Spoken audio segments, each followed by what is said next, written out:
with Sam Seder. The destiny of America is always safer in the hands of the people than in the conference rooms of any elite. Sam Seder. They are unanimous in their hate for me, and I welcome their hatred. We must guard against the acquisition of unwarranted influence, whether sought or unsought, by the military-industrial complex. The Majority Report with Sam Seder. If I get the feeling you've been cheated.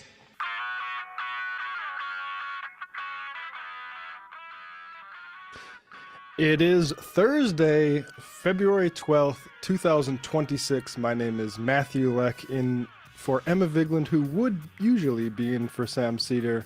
We are broadcasting live, steps from the industrially ravaged Gowanus Canal, live in the heartland of America, downtown Brooklyn, USA.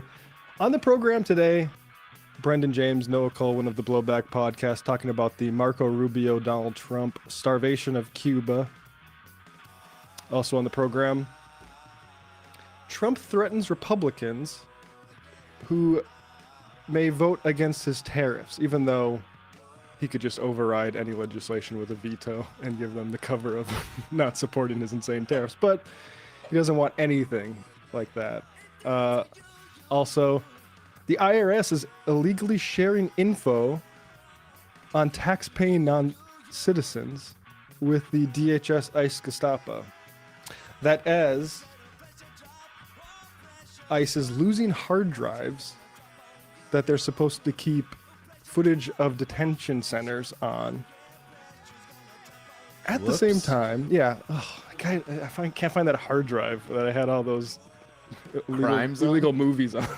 Yeah, of crime, snuff films on. My snuff film hard drive I was still looking for it. It might be at someone's house. And also, Texas lawmakers sound the alarm on killings and torture at the Fort Bliss Detention Center. Look up any detention center near you, folks, because you're going to want to be aware of any atrocities being committed in your backyards. Trump administration also continues its efforts to strip already naturalized citizens of their citizenship, something that had previously mainly been done for Nazis who lied about being Nazis in World War II. That sort of fraud is what typically has been looked at. Now it's probably going to be like, did you tweet anything negatively about Israel anytime in the past 3 years? The Pentagon, this is exciting news for everyone in America. It's struggling with the cost of living. The Pentagon is sending a second aircraft carrier to the Middle East. Oh, nice. So everyone can feel safe over there. And then finally, Carrie Prejean Bowler, ousted as White House Religious Liberty Commission member following an anti-Semitism row. We'll probably get into that in the fun half. Carrie Prejean was the Miss California who was sort of anti-gay marriage, and now she's sort of pro-Candace Owens in a way that's not acceptable for the Republicans who want to use anti-Semitism as a big cudgel for their agenda. All that and more on today's Majority Report.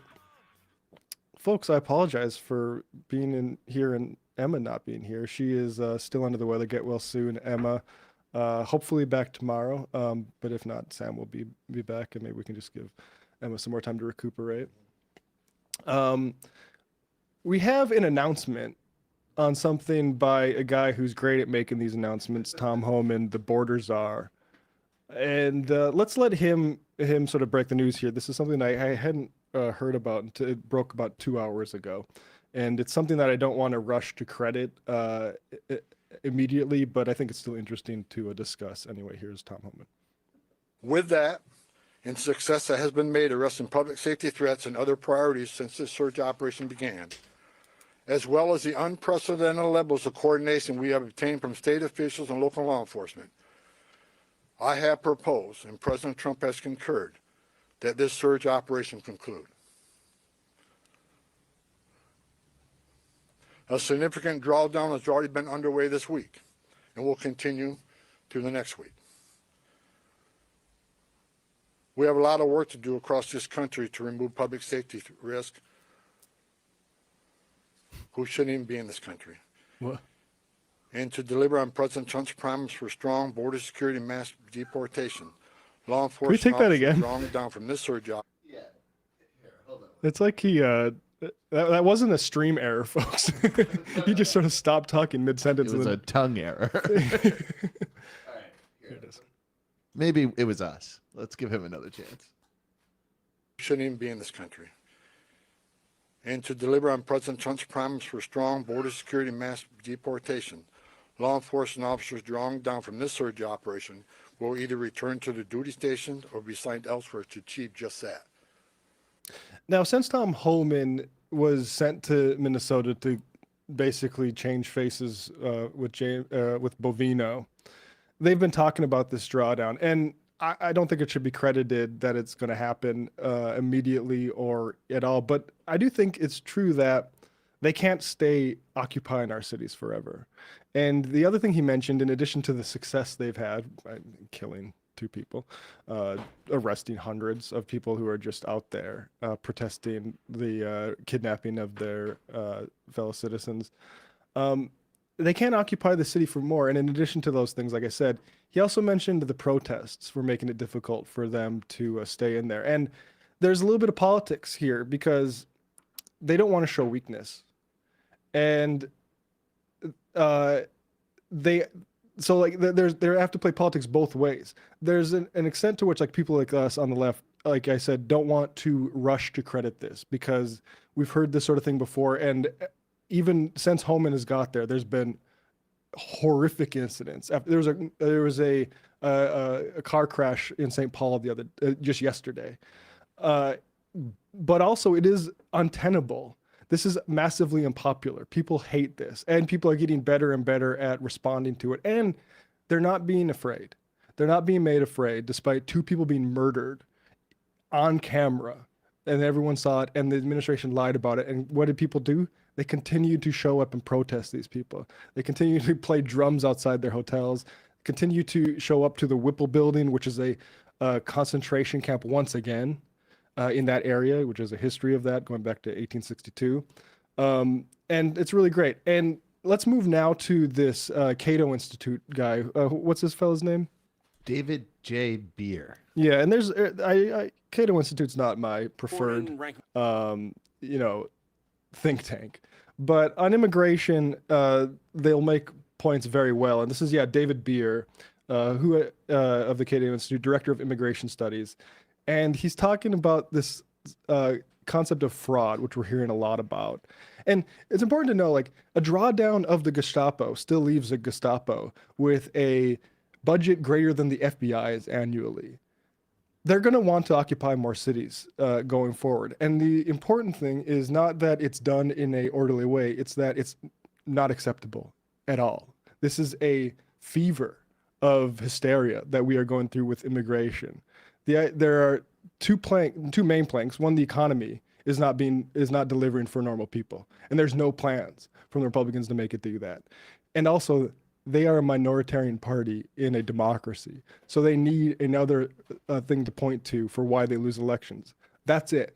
That's why we gave an agency with killer goons a budget greater than the FBI, so they can march around our cities pretending that there's a solution to those issues. But here's the Cato Institute guy. Member Padilla and distinguished members of the subcommittee, thank you for the opportunity to testify. For nearly half a century, the Cato Institute's research has shown that people of any ancestry, background, or birthplace can be assets in a free society. America's immigrants exemplify this truth. Despite often leaving terrible conditions abroad, immigrants work, start businesses, and invent at higher rates than the U.S.-born population.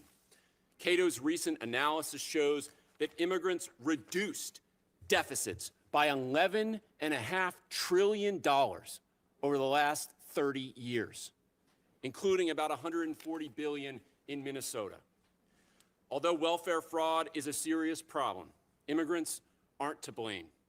Non-citizens account for just 5% of welfare fraud losses, 31% less per capita than U.S. citizens. Rather than targeting entire ethnic groups, Congress should end the broken welfare systems, namely the oversight-free aid to states that led to all the fraud in Minnesota. This is the Cato Institute stuff. DHS isn't anti-fraud. DHS is itself openly carrying out the largest fraud in the history of the U.S. immigration system. DHS and the State Department are raking in billions of dollars in immigration fees and not providing the adjudications that applicants are entitled to. For individuals for over 90 countries, half of all legal immigrants, the administration is simply not processing their applications. The burden of proof is already on these applicants. DHS and state can deny anyone who fails to make their case. Instead, this administration is pocketing thousands of dollars from hardworking Americans and their relatives, including spouses and minor children of U.S. citizens, and then not even looking at their applications. This is a scam. It is fraud. DHS's entire Minnesota operation is another kind of scam sold to the public on lies. DHS hasn't criminally charged anyone with fraud there, and 60% of its immigrant arrests in Minnesota have no criminal convictions or charges. DHS itself classifies just 8% of its arrests in Minnesota as the highest threat level, and 3/4 of arrests it classifies as not being a threat at all.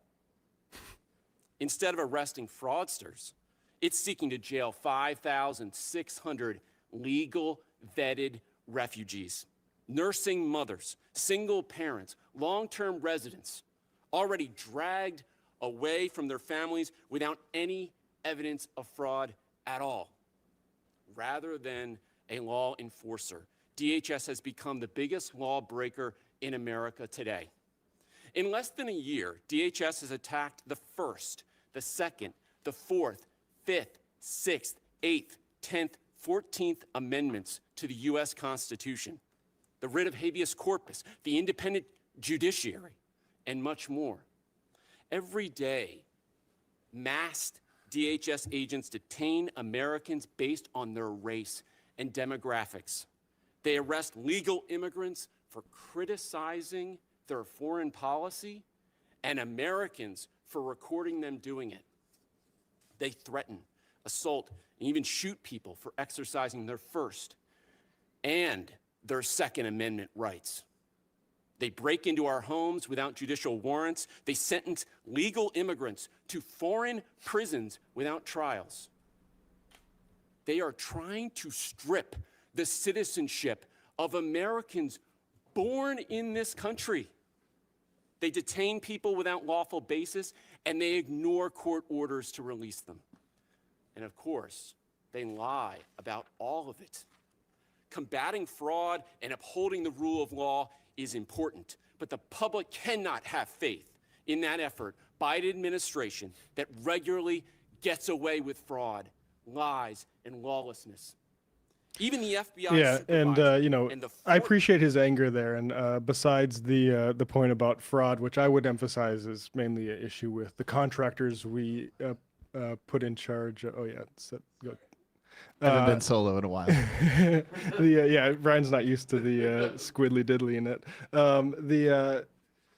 It's very important, though, the thing about the stats about, even by DHS's own numbers, that they're not going after the high-risk individuals. These new hires that, are signing up for a bonus that they can spend on a truck, they can drunk drive in, they're not keen to go after the scary guys. They want to go after people who are like unarmed because they're going into a court or because they're at a school being a teacher's assistant, because that's the easier way to get their quota up.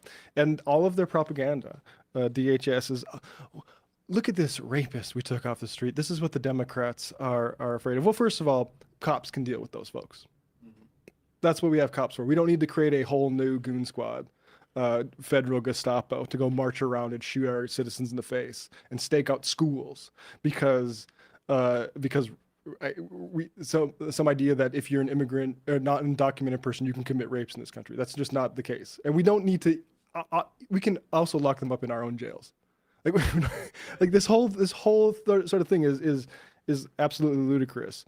But yeah, I mean it's we're going to need a lot of people to break on this. And the Cato Institute, like I said, I'm not a fan of their libertarian politics. But on immigration, like even Chase Oliver, the candidate who Dave Smith stole the libertarian support for instead and gave it to Donald Trump, he had probably the best position on immigration of all the candidates in the 2024 race. We are going to be joined by Noah Colwin and Brendan James to talk about Cuba in just a second, but I have some ad reads to do here. First, Rocket Money. You've heard of this, Brian? I sure have. I think we said on the last time we had this ad read that Rocket Money revealed that I was paying for Rocket Money since 2022. That's how you know you can trust it. Because, like, I hate to tell you this, Brian, but you already got a Rocket Money subscription. The dual Rocket Money subscription.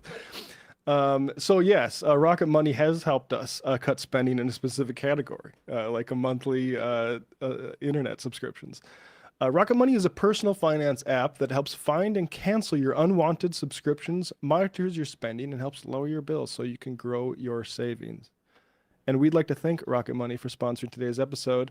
We already described how Rocket Money has helped Brian track his subscriptions. I also caught a Bulwark subscription too. Ooh, I don't know how I got that. Yeah, that's rough. There was a Substack that I don't want to say who it was, but it's a journalist who has fallen out of favor, and I realized that I had briefly subscribed to that and kept the thing going. It's like, you gotta pull the plug on that. Talk about the transaction categorization across accounts, customizable categories and tags, reveal spending patterns and add context. This pattern of buying a lot of video games on Steam. Let Rocket Money help you reach your financial goals. Go to rocketmoney.com/majority to join. That's rocketmoney.com/majority. Do it, folks. And another ad. I don't know if you had the same experience with this, that you found out you already had a will, Brian, but definitely not. Right now and for a while, we've been experiencing economic uncertainty thanks to technology, politics, tariffs and taxes, and technology being AI, and the market, or recent market falls and spikes. Many of us are probably underinsured, overpaying, and underprotected, especially if your policy is through your job. One way to protect your future is through life insurance with SelectQuote.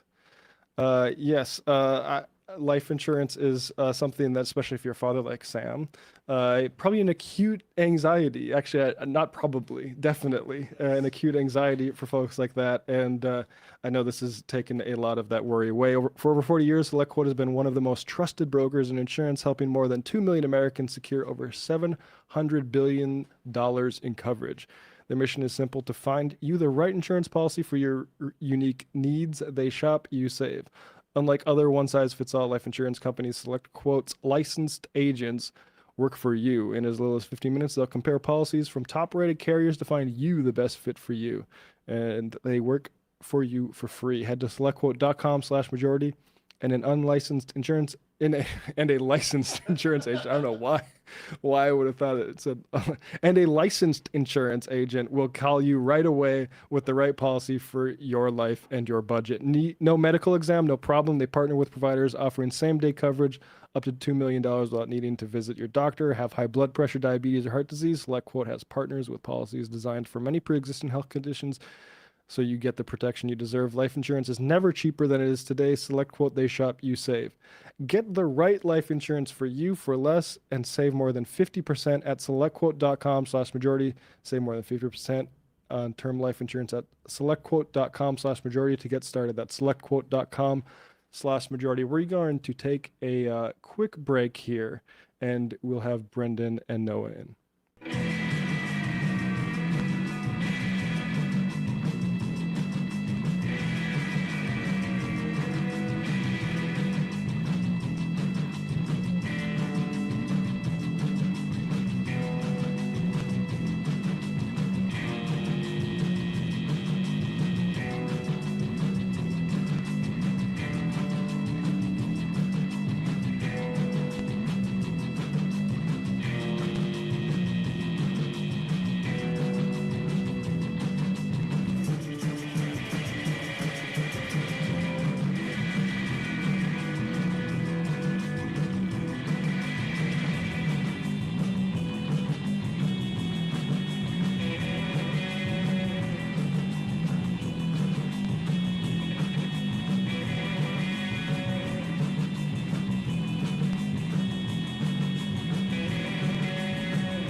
We are back. Welcome back to the Majority Report, folks. Returning to the show, Brendan James and Noah Colwin of the Blowback Podcast. Guys, thanks for being here. We have, you're never really talking about that cheery of topics, frankly, when you're here, but we got another atrocity America's committing. So Cuba, just for folks, let's start with you, Noah. Why is Cuba in the news right now, as opposed to, say, like our long-term strangulation of that country? Sure. So in the wake of the kidnapping of Venezuelan leader Nicolas Maduro in early January, shortly thereafter, the U.S. began making noises about how Cuba was next on the list. And the way that it is manifested most dramatically is Trump's threat to issue massive tariffs on any country that sends fuel, in particular oil, most of all, to Cuba right now. And consequently, because Cuba does not produce enough oil to keep its grid running and to meet the needs of its own country, this has resulted in sort of a slow siege that is picking up steam in Cuba, which is, kids are being sent home from school. There's no power. They have massive power outages as a result of this intensified action.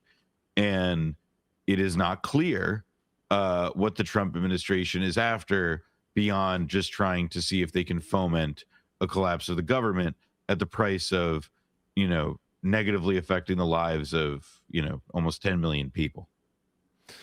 And Brendan, can you talk about you've both returned from Cuba a couple weeks or a week or change ago. Can you tell folks why you were there and what you saw there?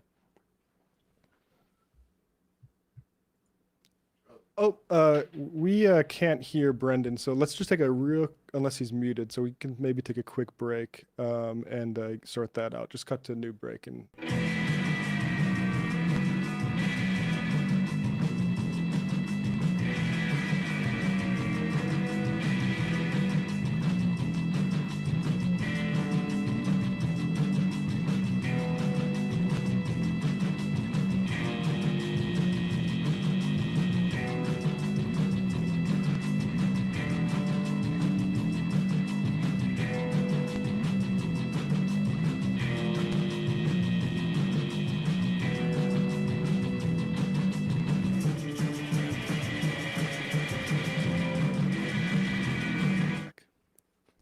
All right, so yeah, Brendan, like I was asking you, you guys returned from Cuba. Why'd you go there and what'd you see? We had heard that there was the probability of increased pressure on Cuba, and we thought we were also in Latin America to cover a sort of conference or summit in Bogota in Colombia, Nuestra America, which sort of was an interesting prelude to what happened in Cuba over the next few days, because the summit was about increased cooperation, or the goal of increased cooperation and solidarity at the moment of a lot of aggressive actions taken by the Trump administration, the kidnapping of Venezuela's leader being the most prominent. But then we got to Cuba, and there was, while we were there, this new measure of cutting off the island from any of its regularly scheduled fuel deliveries, chiefly and most importantly from Mexico. So that happened while we were there. It was just coincidence, but we were able to speak to people and listen mostly to what the anxieties and what the expectations were going forward from this new move by the Trump administration. And what, that wider political context of the Caribbean states, I'm curious either of your perspectives on that, because the Maduro thing, like you said, Claudia Sheinbaum in Mexico has been sort of lamenting the embargo. I'm not sure, have they sent, I'm not sure what the status is of if they're going to send oil, but they're not. They've sent aid, and there are aid deliveries being made. I think the latest country to announce that they're sending aid is Chile, and that comes on the heels of China and Russia. But nobody is sending oils, and all of the statements are qualified and caveated tremendously. For example, the Chinese statement says that they will help Cuba to the best of its ability. And so none of these governments I've seriously talked about sending oil against the American demands. I believe yesterday Russia did say it would send fuel, quote unquote, soon, but that's about all that at least the Reuters report that I saw said. I mean, that's the thing is like all of this acting in like, I mean, maybe intensifying of American imperialism. I think it could be interpreted as weakness, but it doesn't seem like the rest of the world is interpreting it that way. I'm curious your guys' perspective on that. One thing, sorry, no, you go ahead. I think one way of looking at it is that just because something is in decline doesn't mean that it's not dangerous. And while it is true, I think that America's ability to project power in the way that it has that made the 20th century the so-called American century, well, that may be slipping. And we see evidence of how that kind of rot is growing from within day by day. You know, some animals get quite dangerous when they're cornered. And or when they're sick, and I think that many countries are understandably concerned about the capacity of the United States to deal damage in such a state. When we were in Bogota for that summit, I remember the Mexican delegates were more from like the kind of bureaucratic, government side of things. They weren't party leaders or sort of ideologically charged in their statements. They already seemed to be, hoping for, yes, increased cooperation, yes, a defensiveness against any of these new volatile and destructive measures from the United States, but ultimately they sounded, fairly pragmatic and moderate. What then happened was the concession, at least for the moment, a few days later, while we were in Cuba. Sheinbaum has been able to handle Trump pretty well during the second term. And I know that people we spoke to in Cuba hoped that there was some longer term plan to handle this and not simply have this be the end of the line. But it was, I don't think it's a contradiction in terms for this to be a weaker and more desperate version of Washington lashing out while still causing horrible damage and destruction in some of these places. Yeah, America's been intervening, has its thumb on Cuba ever since the overthrowing of the Batista sort of plantation gambling regime. I'm curious how you would put this in the context of that long-term, strangulation of this country. Yeah. Thomas Jefferson thought Cuba should have been an American state. When, in the sort of first waves, the first stirrings of American imperialism, as we kind of understand the term, expressed themselves, it was in the character of the same forces that brought about the Monroe Doctrine, which today we know Donald Trump has repurposed as the Donroe Doctrine, and this idea that American dominance over the Western Hemisphere, United States dominance over the American hemisphere is perhaps a better way to put it, prevails, for eternity, I suppose. A pretty clear retrenchment in the face of clear shortcomings in against the fact that America is weaker than China and so forth. I think that is the latest incarnation of, as you describe, what is a long heritage of U.S. Impunity in dealing with the little countries that populate the global South, and that the U.S. has pretty uniformly supported the most reactionary elements in order to prevent forces of social change and progressivism from developing. And in that respect, yeah, I don't think that you can really, look at what the U.S. is doing in Cuba at this moment, or doing to Cuba at this moment, and say that it's all that different. Yeah, and this is sort of stuff that Blowback covers, these sorts of I mean, grand, horrific events of imperialism, but it does seem like we're in a period of like an end game. Whereas whether the West Bank stuff and Gaza, the Maduro thing, I'm curious, like that's where we're at right now globally, isn't that right?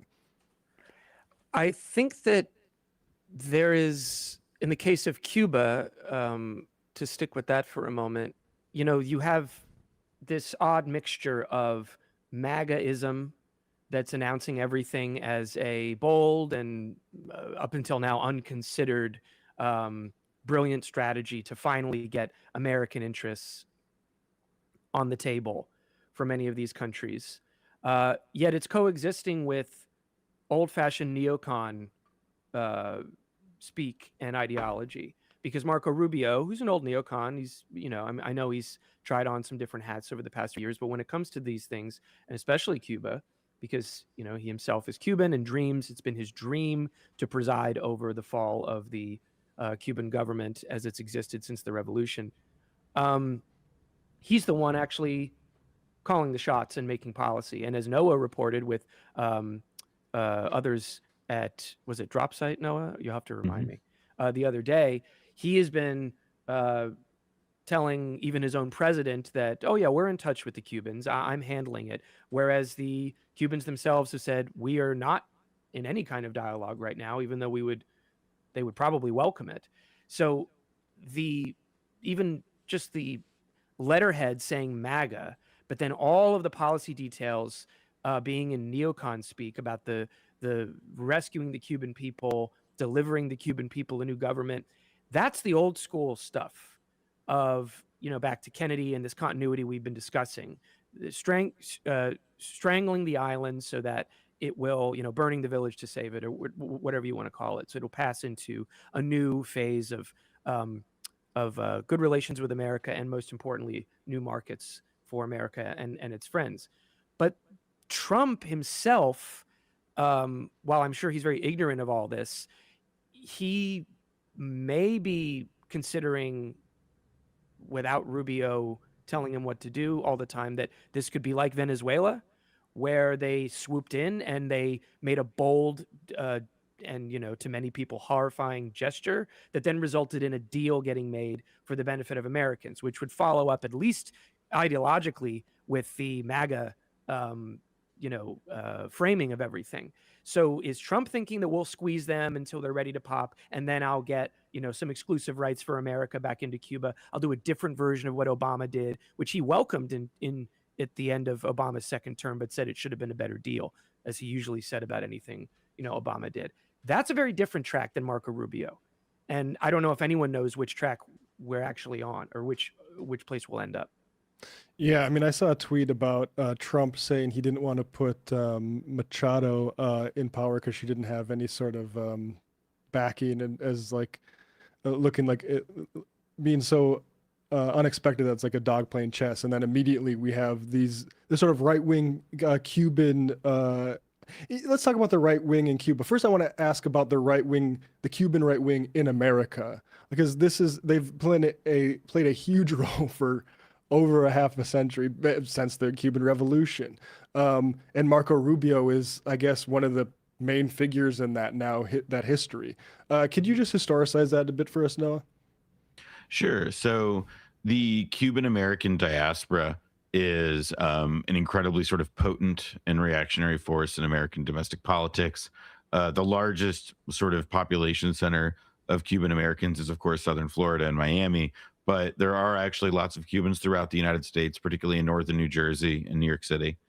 And the U.S. government, essentially beginning in the early 60s with the, kind of consolidation of the communist government in Cuba, began cultivating Cuban Americans as kind of, their own Contras, their own counter-revolutionary militias, as well as, soft political force as well, creating huge government-funded propaganda outfits, make work jobs for, to essentially keep the anti-communist cause going.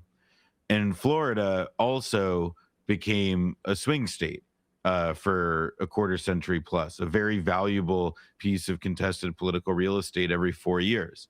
And the Cuban Americans, similar historically, you could argue to say like Jews in New York City.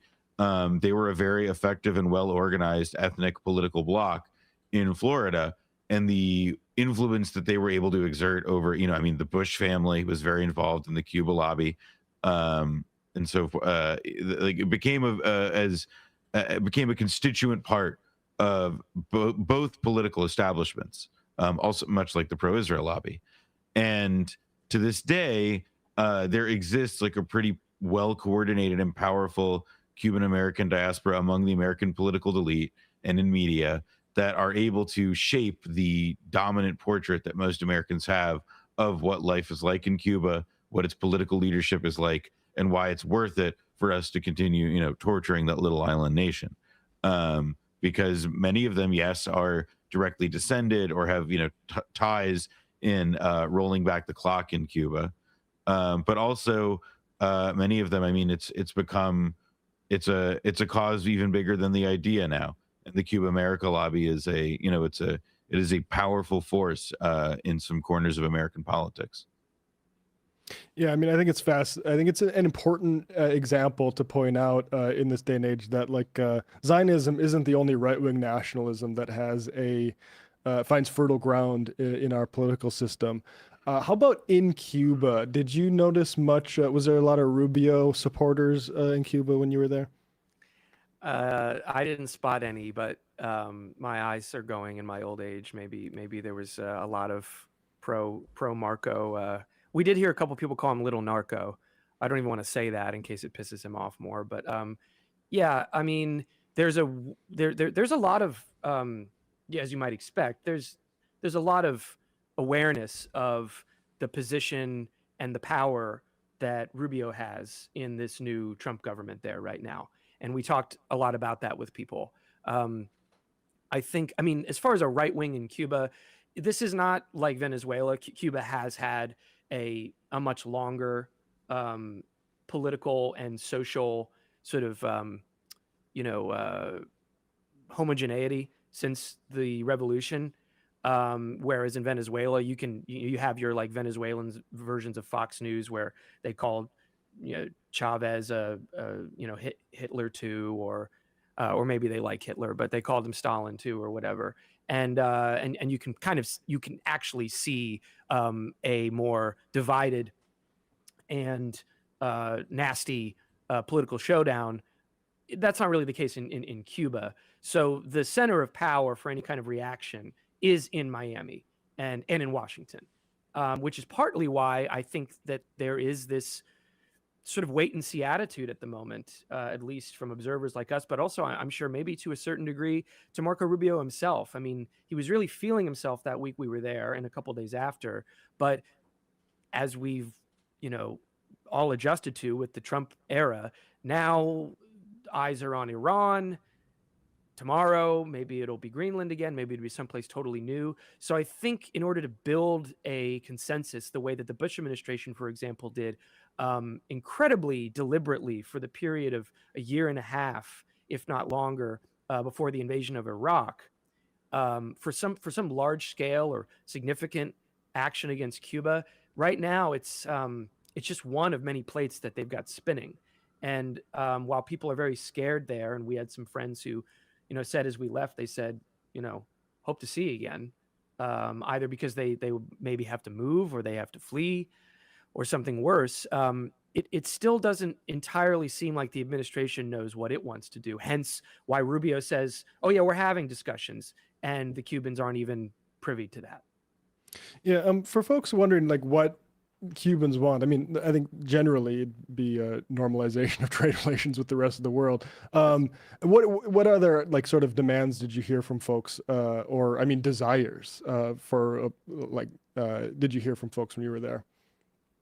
I think a lot of it's the same as what anybody wants. They really they would like to have electricity all the time.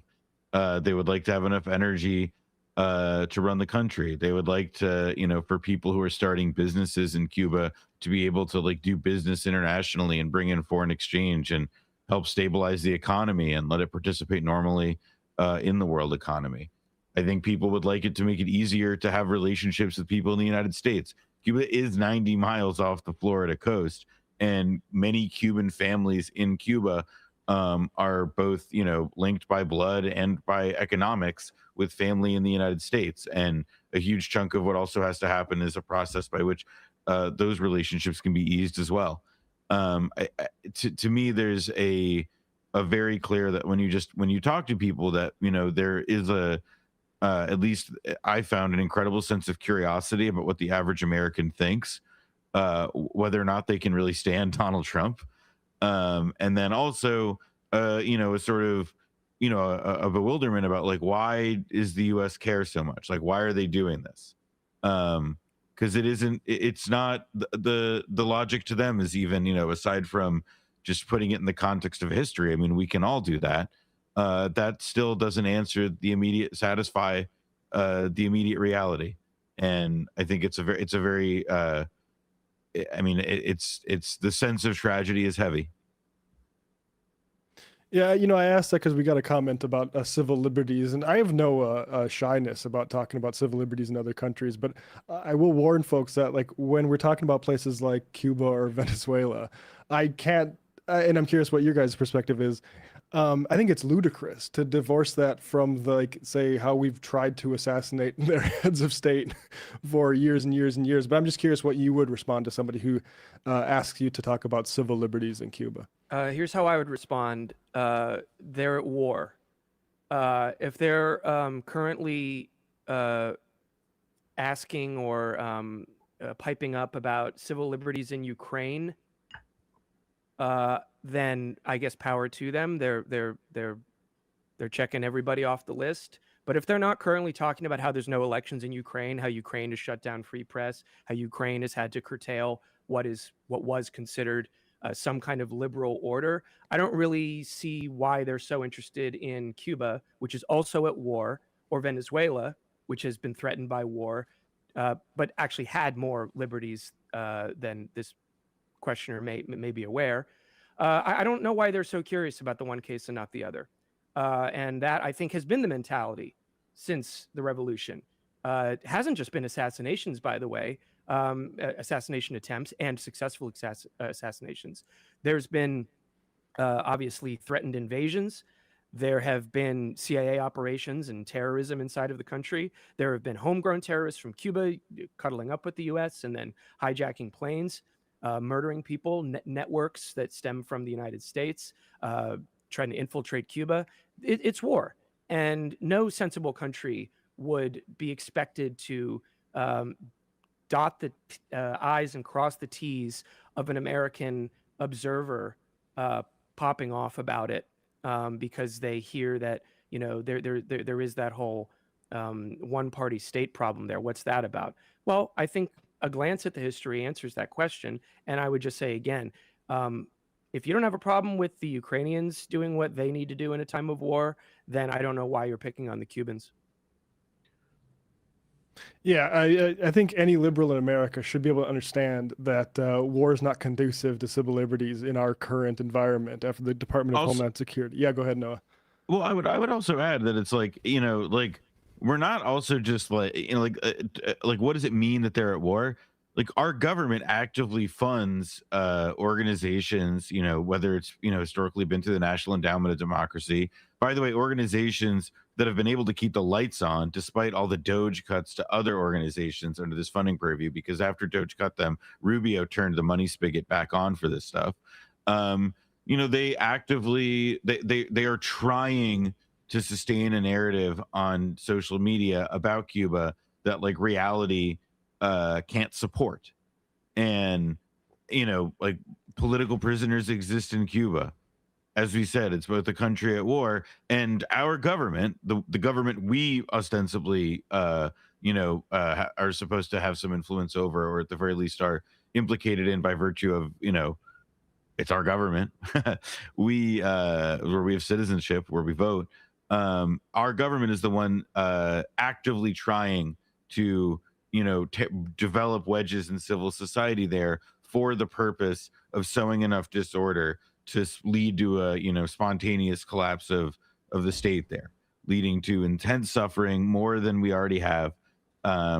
It's just, to me, not it's just not a, the country. yeah, it's not a credible concern. This is one of the one thing that is very clear that we got while we were there is this is worse than the special period, which if people don't know was the period after the collapse of the USSR, which was thought to be maybe the high point of the apocalyptic breakdown of the socialist bloc in any country that was left standing after that happened. For many years, it was thought that those were the worst times. They're behind us.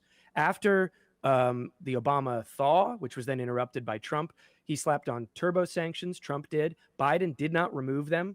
COVID happened, of course, in the middle of that. Things got worse.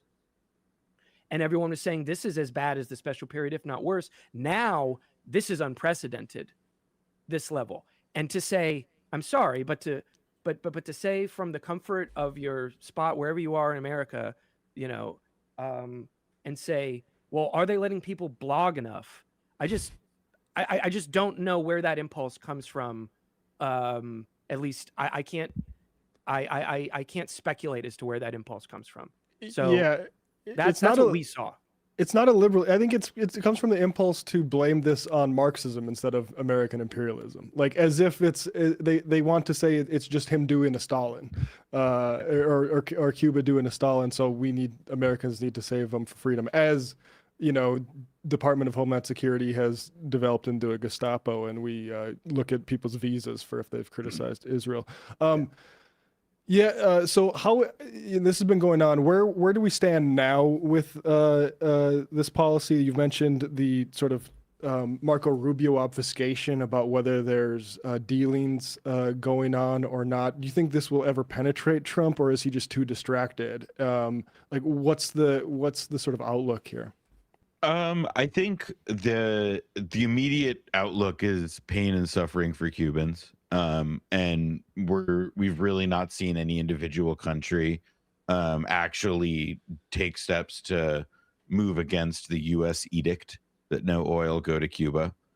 I think we shall see if the plight in Cuba is able to break through the American news cycle right now. Because I'll tell you, Cuba's already in pretty catastrophic straits, and it doesn't really seem to be getting adequate attention in the United States. Not that there isn't a whole bunch of other worthy, stuff for inclusion in the day's headlines these days, but the reality is that, Rubio is surely able to get away with going over Trump's head and making sure that there is no negotiation going on, despite that evidently, at least in Trump's mind, being some part of the plan. Because Cuba, maybe, it's a low intensity W for them. They get to put on the sanctions, they slowly squeeze, and hey, maybe something happens that they, because Lord knows they've tried for 70 years through a bunch of other means that haven't failed. But, let's try a new experiment. Let's do a Gaza in slow motion.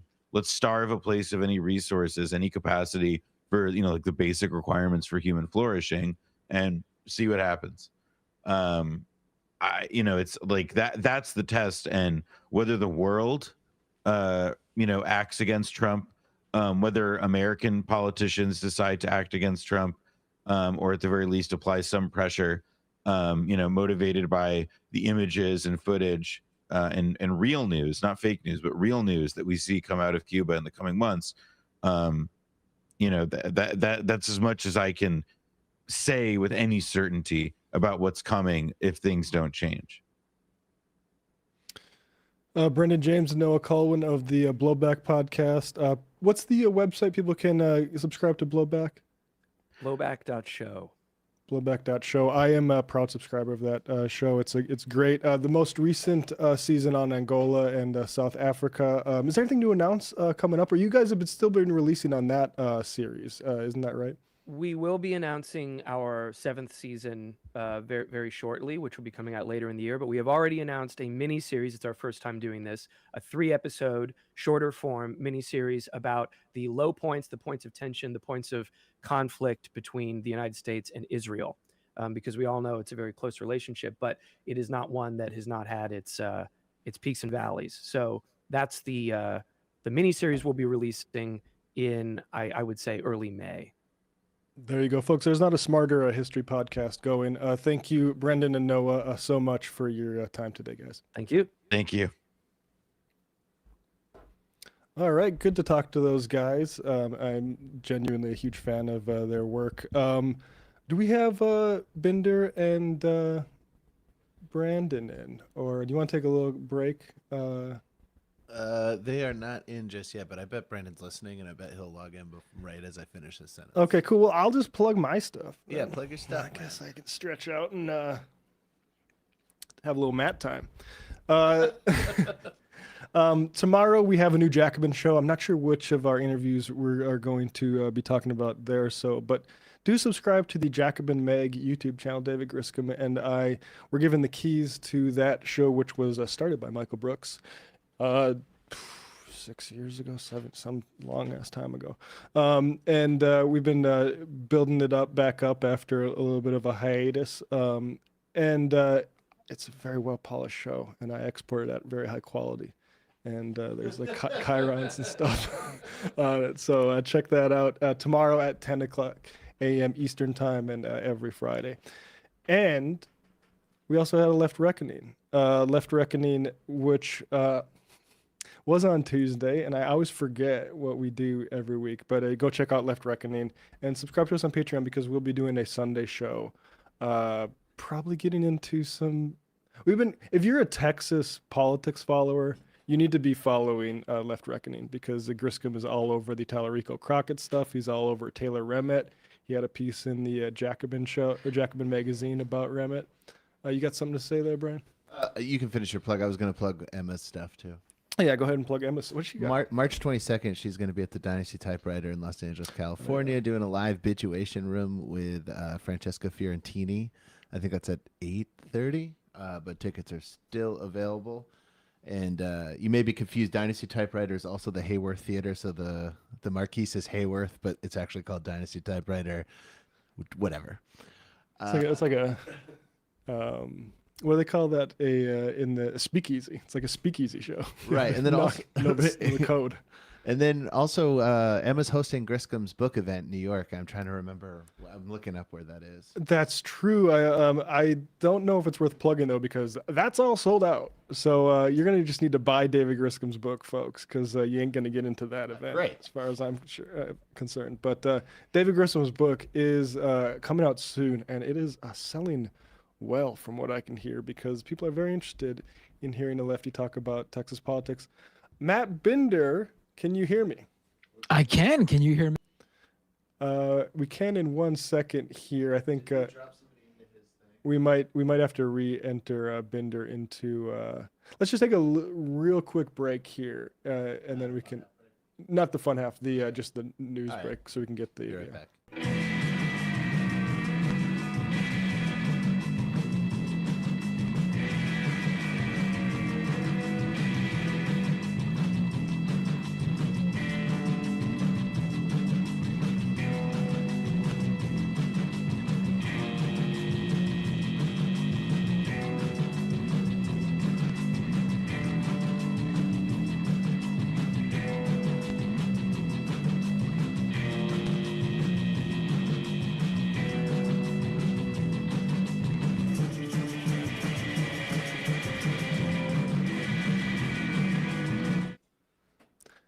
Matt Binder, what do you have going on Doomed and your other various media offerings? Just plug in Leftist Mafia tonight at 8:30 p.m. Eastern time at youtube.com/Matt Binder. All right. Well, check that out tonight, folks.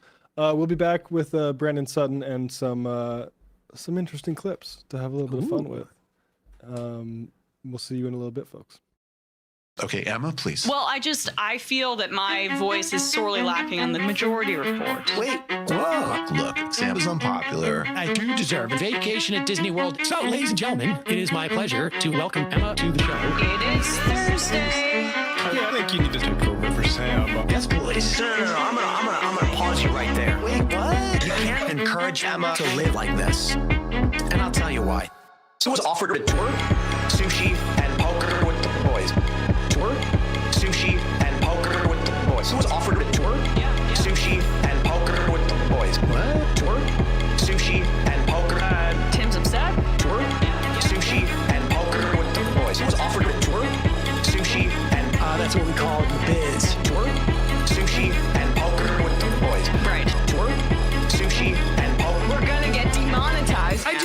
what you did to Tim Pool was mean.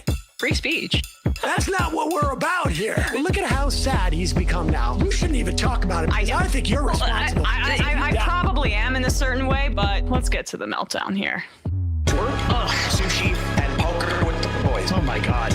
Wow. Sushi. I'm sorry, I'm losing my fucking mind. So was offered a tour. Yeah. Sushi and poker with the boys. Logic. Tour. Sushi and poker with the boys. Boy. Tour. I think I'm like a little kid. I think I'm like a little kid. I think I'm like a kid. Tour. I think I'm like a little kid. I think I'm like a little kid. Had this debate 7,000 times. A little kid. I think I'm like a little kid. I think I'm like a kid. Tour. I'm losing my fucking mind. Some people just don't understand. So I'm not trying to be a dick right now, but like I absolutely think the U.S. should be providing me with a wife and kids. That's not what we're talking about here. Okay, all right. It's not a fun job. Tour? That's a real thing. That's got real thing. Real thing.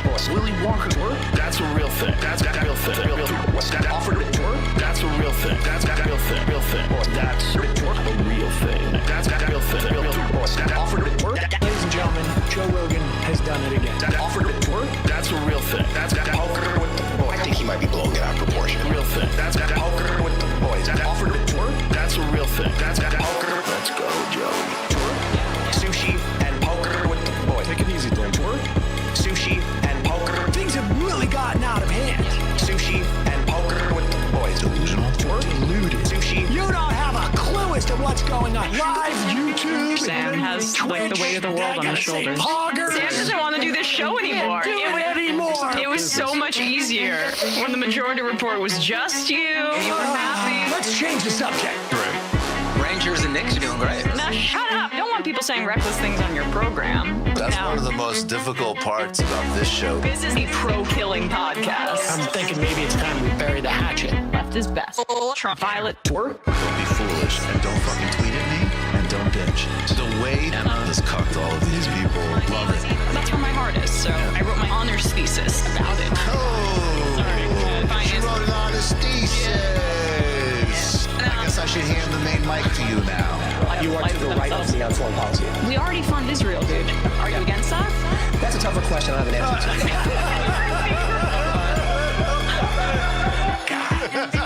to. Incredible theme song. Hi, Bumbler. Emma Vigeland, absolutely one of my favorite people. Actually, not just in the game, like period.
Fun half. We got Brandon Sutton. Brandon, what's going on? Can you announce that interview? Oh, yeah. No, it's fine. Yeah. So I will. Well, the reason I was tardy to the stream, and I apologize to all of the listeners out there, is because I was finishing up a recording with Crystal Ball and Kyle Kalinske for the Crystal Kyle and Friends podcast. I was the friend this time, in case you were wondering. And you were so, Crystal or definitely Kyle? They didn't bring you into to sub. No, I didn't sub this time. I didn't like tag in to be Crystal or Kyle. Not that I would be able to replace them, but no, I was the friend this time. So if you want to check that out, that should be out tomorrow. I think it was a great conversation. We talked about the Pam Bondi hearings. We talked about the AI apocalypse. We covered a really wide range of topics. That's awesome. I look forward to that. I just want to, like, Kyle Kalinske and Jessica Burbank also. This thing where wear sunglasses like when Kyle was talking with Michael Knowles. It's kind of nice actually, because David Griscom and I, when we were talking about, and I think you cover this too, Brandon, on your show, the Kyle Kalinske versus Michael Knowles, Piers Morgan fight, where Kyle just called him a cuck over and over again, showing how I think the type of respect you should give these freaks. And David Griscom and I put our sunglasses on in sort of solidarity with Kyle about it, but it's actually kind of nice to not have your eyes darting all over the place. You can look at stuff. I don't know if I can have Griscom allow us to do it all the time, but it was a nice little addition. No, it is nice. I mean, I have 2 monitors, so people act like I'm the shiftiest guy on the planet because no one's ever worked from 2 monitors before. So like, he's always looking back and forth. It's like, okay, yeah, well, I I am literally looking back and forth. But I have my teleprompters set up. I'm looking at. We watch a lot of Michael Knowles on my show because he's like the conspiracy guy over on the Daily Wire. I don't know if you've ever noticed this about his content, but he's the one who covers like the exorcisms and stuff like that. Christian conspiracies.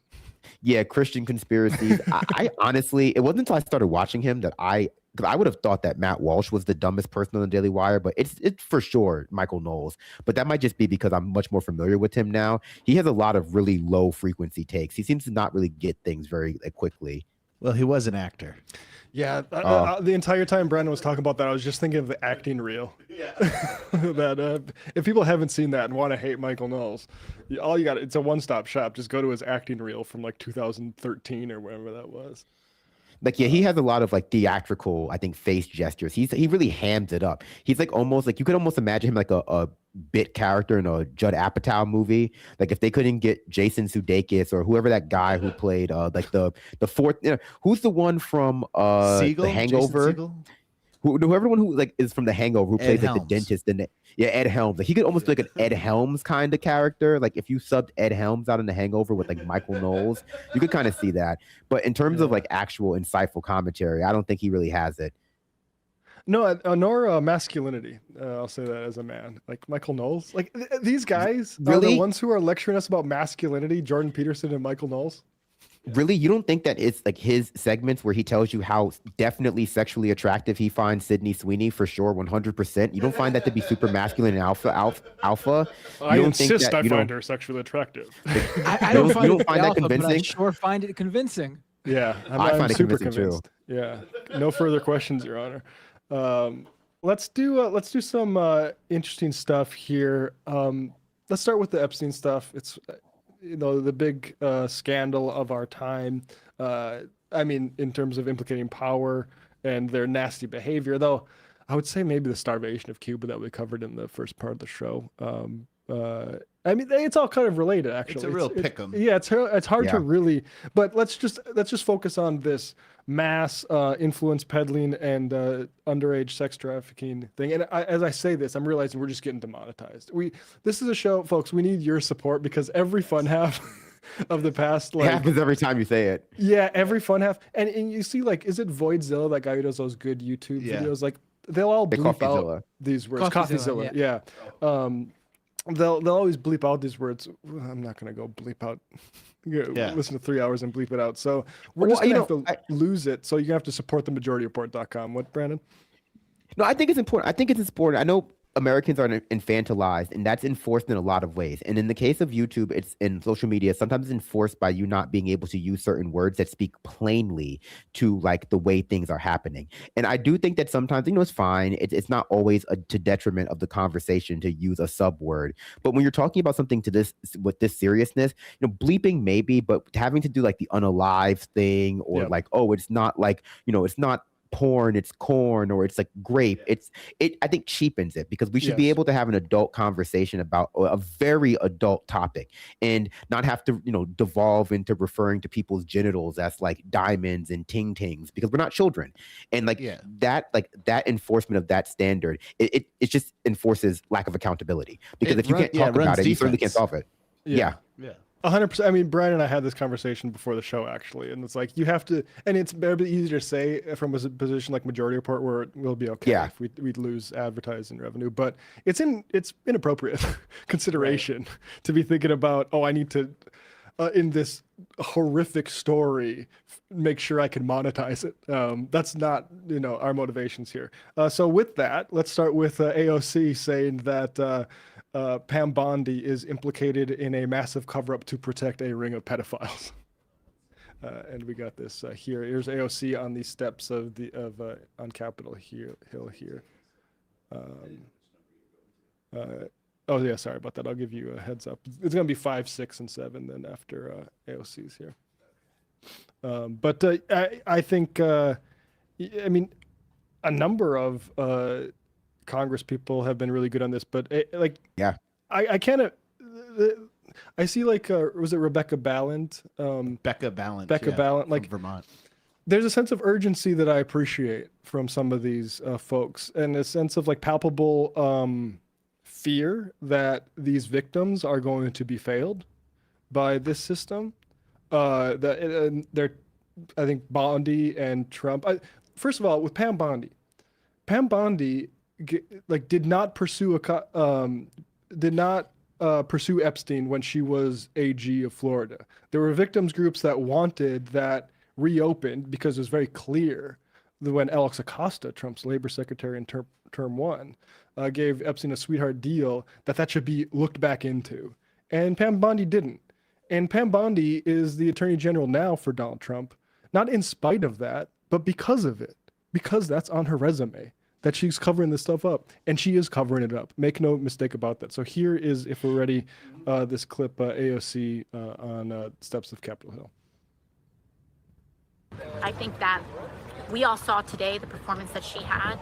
She was screaming, thrashing, and I think it is because she knows that she is implicated in a massive cover-up to protect a powerful ring of pedophiles through the redactions of the names of perpetrators, the holding of 3 million files, the moving of the unexplained moving of Ghislaine Maxwell into a new cushy facility.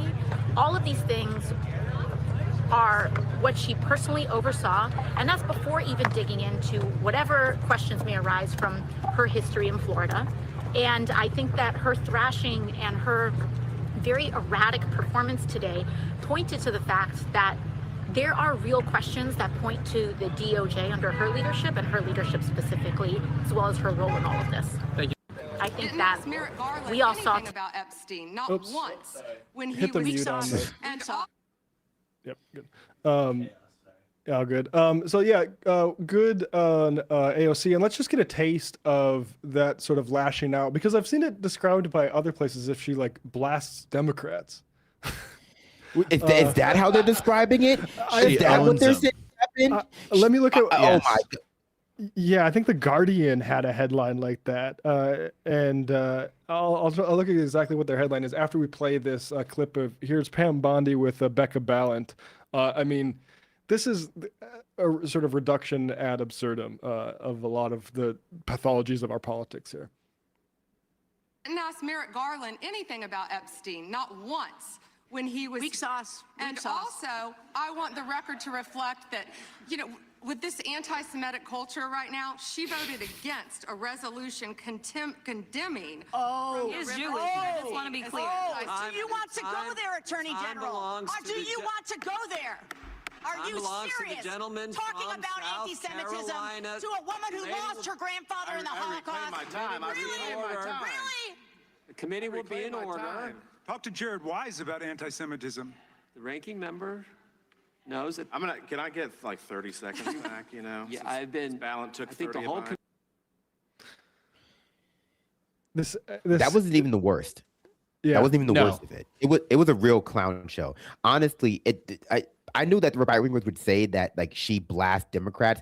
Not only did she come across as incredibly unhinged, and not even the normal way they come across. This was almost full Karen maxing, the final form of Karen. I said on my own show, those body cam videos that you see on those police channels sometimes, where it's drunk Karen thrown out of country club and arrested for punching service staff. Like, that's what it felt like watching Pam Bondi do this. And even more than that, it was incredibly unconvincing. It was incredibly performative, and it just raised more questions. It was even more suspicious because like she didn't have any answers to the questions. When they would bring up like an email that would say something like "love the torture video," they would go like, what did you do to like investigate this torture video? And she would just start yelling about something. She would start yelling about the Dow Jones or start yelling about Trump derangement syndrome. It was like, look at my lawyer, dog. Look at my lawyer, dog. If it weren't for the fact that I'm the president, I would be going to jail.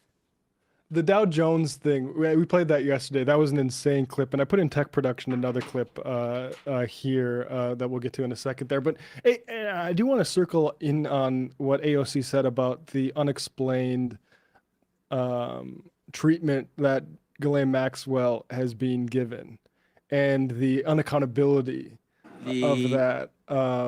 Here's a clip here, and let's see where I think we'll start with Jim Jordan here, but this is from go about a minute into this, Brian, and this is let me see who this congressperson was here. This is Deborah Ross, Democrat from North Carolina, questioning AG Bondi on the Judiciary Committee about this, specifically this treatment that Maxwell's been given. And I'll say Brandon's point is exactly right. This was not impressive. And the headline that the Guardian put was that she taunts Democrats. And again, that framing is horrible. But here's Ross. In prison. In July, she had a 2-day interview with your deputy and President Trump's former defense attorney, Todd Blanche. Just days after that, Maxwell was transferred from a federal correctional institution in Florida to a minimum security camp in Texas, which she, as a sex offender, would normally be ineligible for. At this new facility, as the ranking member talked about, and by the way, it's nicknamed Club Fed, we've heard reports that she's been afforded special privileges: puppy time, private workouts, personal mail, secretarial services. Attorney General Bondi, does a convicted sex offender like Ghislaine Maxwell deserve special treatment and privileges in prison? Yes or no? Let me be crystal clear on this. No. And Thank you. Let me keep going. No, let me keep going. Perfect. Well, I did not know she was being transferred. I asked you yes or no. She was not transferred to a lower Mr. Chairman, level. please stop the clock and remind the witness of the rules. One rule she needs to understand and I'm glad here. that we're agreeing. So when we're agreeing, we can move on to some other things. But I we're not want you agreeing, to know that every time she does get these perks, and it's been publicly reported, that the folks she's abused, the survivors who are sitting here. Pause it 1 second here. I'll just 2 points of fact. The Attorney General of the United States has direct supervision of the Bureau of Prisons. So this whole thing of the Bureau of Prisons did it. You're the boss. The buck stops with you, Pam. Let's let her play a little bit further. Reported that the folks she's abused, the survivors who are sitting here, they see themselves as being denied justice. They feel re-traumatized. And I'm glad that we agree on that. But she should not be in that prison. And she needs to be moved back to a maximum security prison as soon as possible. But what she has told another committee here is that she won't cooperate with them unless she gets clemency from Donald Trump.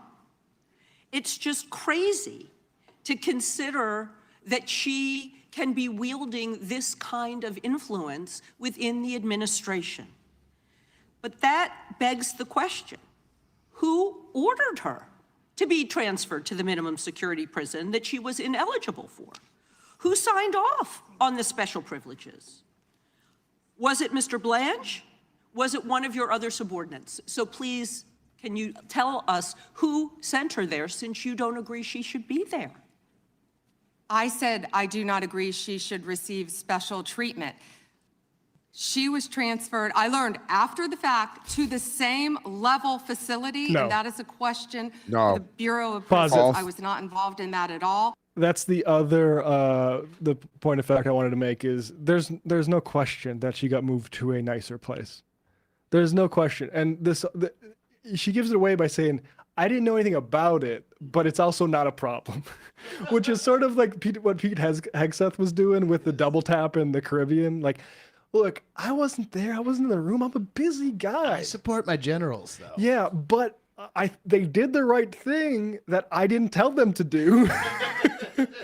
Yeah, and it was all after, like they said, she met with Todd Blanche, Trump's own personal lawyer, which is also something that Pam Bondi was too, right? These are both being like, this investigation is being headed by two of Trump's personal lawyers, which is another incredibly suspicious and biasing thing. Two people from Florida. Or at least in Acosta and Bondi, I just keep pointing it out. I know Acosta wasn't AG, he was Department of Labor.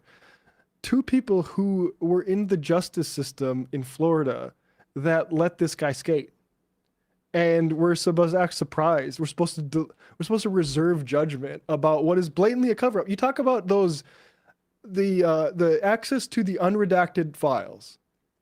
By the way, we don't have Ghislaine Maxwell's emails; those could be released.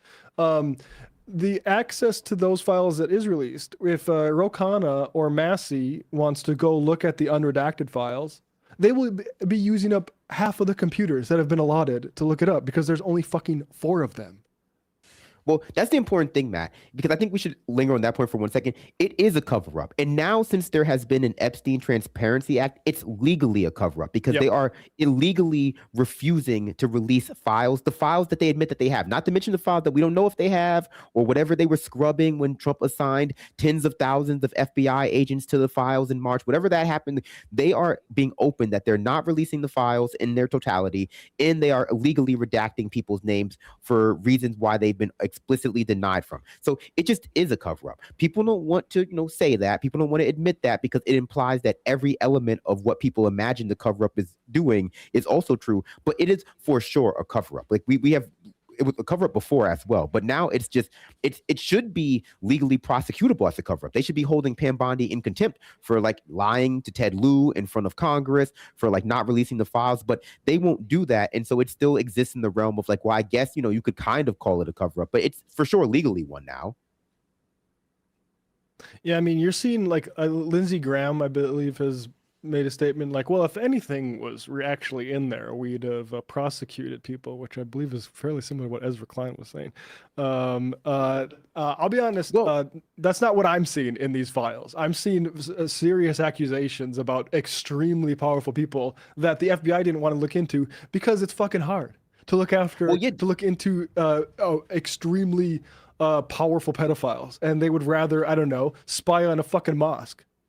But no, that's a great point. Because if that's your position, if your position is that like, well, I will say that's a different position from what we heard before, which is that there was no evidence. Now we see that there is evidence. But if the new retreat position is that, okay, there might be evidence, but we got rid of that. We myth-busted. We saw these really sketchy emails, which are objectively really sketchy, although there might be completely plausible, innocuous, and real explanations for why they're not sketchy. So we looked into them, and we found that they were actually all fine, all above board. Why don't they say that? Why don't they say what that investigation looked like? How did you look into them?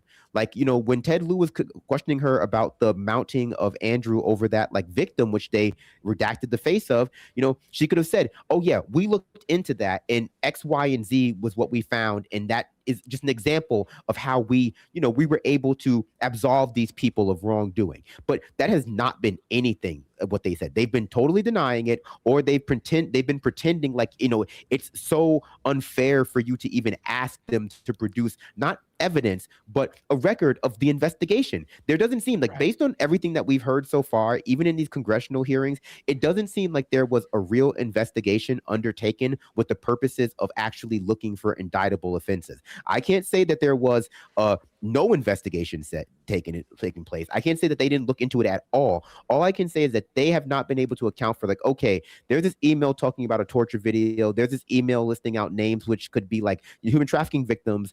There are all these victims who want to speak to you. There's this witness who said he was driving for Trump. Can you explain what happened when you talked to them, when you looked into this? No, we can't do that because we didn't. And so, like, from the outside standpoint, from the outside observer, it doesn't seem like if there was an investigation, they can tell us anything about it, or that there was none at all. Yeah, Kash Patel's statement that there was no evidence, that's like, I mean, perjury. At the least. Like, I mean, if he qualified it with evidence that required prompted the FBI to investigate, that would be at least like some wiggle room. It would be ludicrous because, again, these emails are disgusting. The reference and definitely deserve investigation. They're not even indicting the Democrats that they're using as deflections. Right. Like Pam Bondi keeps bringing up Reid Hoffman. Arrest him. Yeah. If you want to deflect with Reid Hoffman, nobody would mind that. And their deflection is, well, Merrick Garland didn't do anything about it. Like, you're just doing what Merrick Garland did, in your opinion, and that's exculpatory for you. It is. That's a whole nother question, is why the Democrats didn't go into this stuff. I mean, it's worth pointing out that.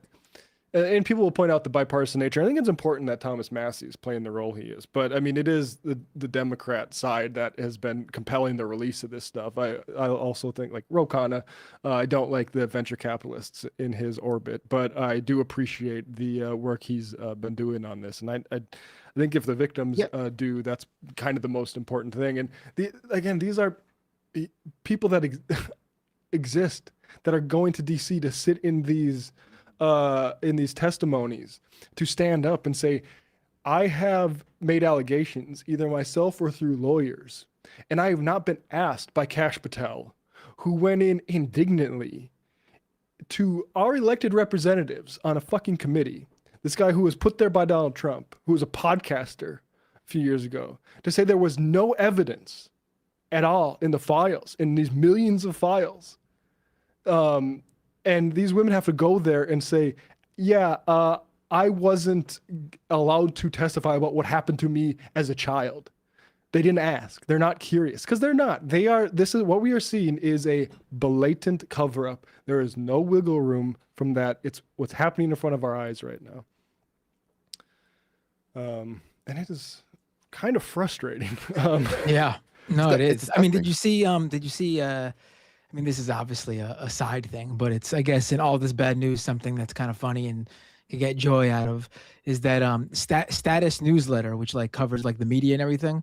They reported that different news outlets were comparing notes, and apparently Pam Bondi has this thing she does, where when she's contacted about a story for a statement, and she doesn't want the story published, she begins to cry to the reporter, waterworks and everything.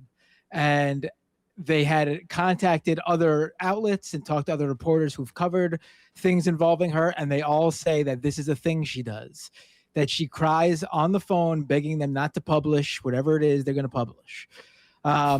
Just a fun little side thing about this person.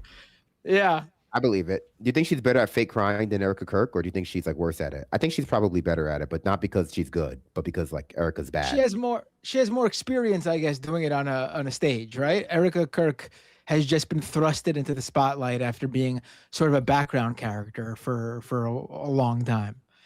She hasn't had the experience. And I mentioned Thomas Massey. Let's get to this here from Massey. Who is talking this, the Lutnick angle of this it's bizarre because Lutnick would not be he'd be in hot water because I mean he was Epstein's neighbor and went to his island. But the thing where he went out ahead of it last summer to say, oh yeah, that guy's blackmailing everyone. I actually stopped any contact with him years before I went to his island with my family, is such a blatant lie that even Republicans are embarrassed by it, which is, I mean, says an awful lot. But here's Massey talking about that. Republican Congressman from Kentucky, Thomas Massey, is back here with me tonight. And thank you, sir, for being back here. I believe you went back to the Justice Department today. If you did, what more can you tell us about what you saw?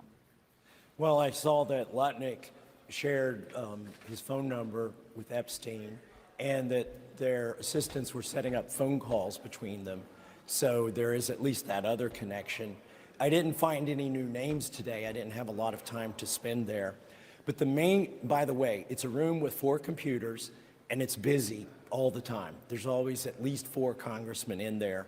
And the main complaint that I hear as we search through these files is that when you unredact some of the files, you encounter more redactions. And then when we ask the DOJ, why are these files redacted? Why can't we remove the redactions?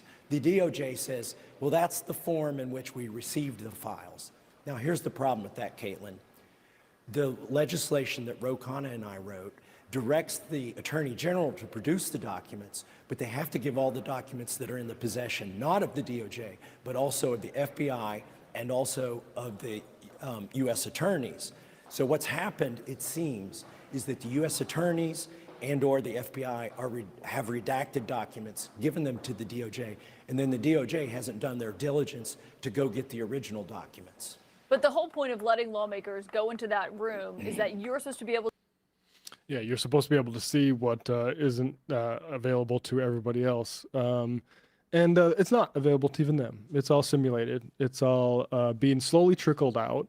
And Curated. In a way that is maximally protective to people who absolutely do not should not be protected right now. I don't know how much more I have to say about that. I'm curious if you guys have anything more before we move on. Well, I mean, I think the point that you made about Lutnick is such a powerful one because I think it's something that we just keep seeing be reinforced by the Epstein files, which is that at the very least, it was impossible to hang out with this guy even casually at his place of residence, at his office, at his island, which I don't know how you can casually hang out at someone's island without noticing or at least should have having reasonably noticed that something was up. If you want to be someone that we should trust to be a steward of our government, whether it's the Commerce Secretary or the Attorney General or the President, if you were able to hang out around Jeffrey Epstein, you should have noticed that something was up at the very least, even if you didn't engage in anything. And that's what Howard Lutnick said. He said, me and my wife and I met him at his apartment, and within like the first few minutes, he was, all up in my face saying how much he loves like sensual massages. And I was like, this guy's a creep. We should never hang out with him again. And then what we found out in the files is that not only did he hang out with him again, he took his kids, all 4 of his kids, with him and his wife to Epstein's private island after Epstein was already convicted and on the sex offender registry. And so I'm inclined to believe him when he said that he met Epstein the first time and he knew something was up, and not think that he's revising that. It just didn't matter to him. And he was still willing to engage with him. Whether or not he was up to anything no good with Epstein beyond what we know, I can't say, but it does seem hard to believe by his own admission that he couldn't have been suspicious about something else being up. Now, he might not have looked into that, but I think that just goes back to further reinforcing this idea that this is an issue not just of Epstein specifically, but of a certain class of people in our society, the billionaired, moneyed, well-established, well-entrenched elites who not only are preying on people monetarily, financially with the system that they've constructed, but apparently that's not enough for them. They're also physically preying on them in ways that we hadn't even considered, except for in the most conspiratorial sections of the internet. And they really just have not a semblance of an answer for it, which I think really speaks to how unaccountable they've been to this point, because they don't even know how to begin to answer it. Their whole lie, the deception so far has been so poor. It's been so poor. People say there's do you see the most recent thing I put in tech chat there? Just a short clip of Lutnick, but I don't know if you guys saw the way he breaks out into laughter when this is brought up. It seems extremely incriminating. Here's him being asked in the Oval Office. Not him. He's seeing Trump be asked about this Epstein stuff, and look at this sort of loss of control of his body. This is beyond just a normal laugh. This is, I think, an extreme amount of nervous energy and anxiety releasing itself cathartically through laughter, and it seems, I think, grotesque here as Howard Lutnick. Is he hosting some kind of gathering of top advisors this evening to talk about how to respond to the Epstein situation? I don't know. I could ask you that question. I don't know of it, but that is weird, right? That's very weird. No, it reminds me when the father in Twin Peaks is possessed by Bob, and he just can't stop laughing as he murders. I think it's weird. I think in that case, it's like nervous laughter, but I do think, at the very core of it, they've been laughing at us this entire time. I think that, leftists have always known that, especially when we see that, the billionaire class roll out their wealth in front of people and like, the hustle cucks online, like simp for them. We've always known that they've been laughing at us. But I think that with the Epstein situation, we really get a sense of just how much they've been laughing at us, how much they've been preying on us, and behind the scenes just been, engaging in like the most depraved of behavior while like engaging in the most moralistic of tone policing at the highest levels. Like, we're the job creators, we're the ones who know what's best for society. Like, oh, you don't want to work overtime unpaid? Well, you should just maybe work as hard as Elon Musk or Donald Trump. They've been laughing at people the whole time. In ways that people hadn't even considered. And I mean, they're not laughing as much now. Howard Lutnick certainly didn't seem like he was laughing when he was being grilled in front of the Senate. But, I think that's because for decades they had been able to laugh at people without even without even imagining that they would ever be held accountable for it. The way that and Emma talked about this a little bit with when we had Belden on from TrueAnon.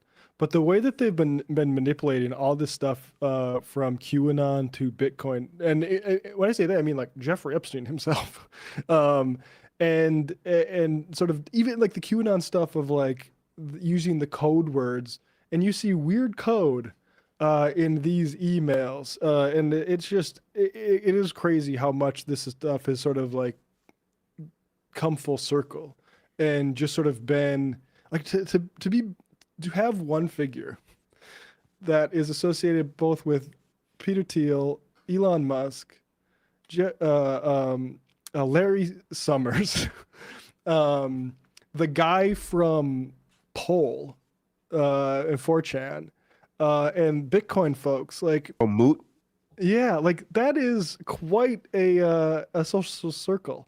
And that's before you get to like Nick DiPaolo showing up for dinners and seeing wild stuff that he has to reflect on later. Go ahead, Brandon. He was a power broker. And, at the end of the day, it is a lot of people. It's so many people. And he was in so many rooms that it makes you wonder who was putting him there. Right. Makes you wonder who was putting him in contact with these people, because certainly another thing that becomes, I think, very hard to believe when you read these interactions from behind the scene is that like he was just some sort of genius, sophisticated money mover, some genius, sophisticated like business planner.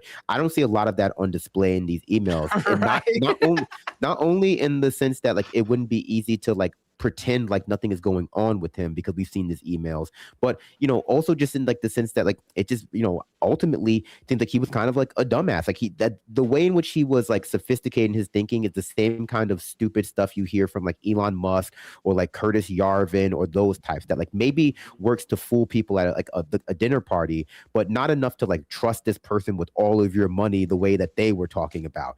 And so it does raise the question of like, okay, but what was really happening that like no one seemed to notice, or he was able to get into the White House? Because it's certainly not what we were being told.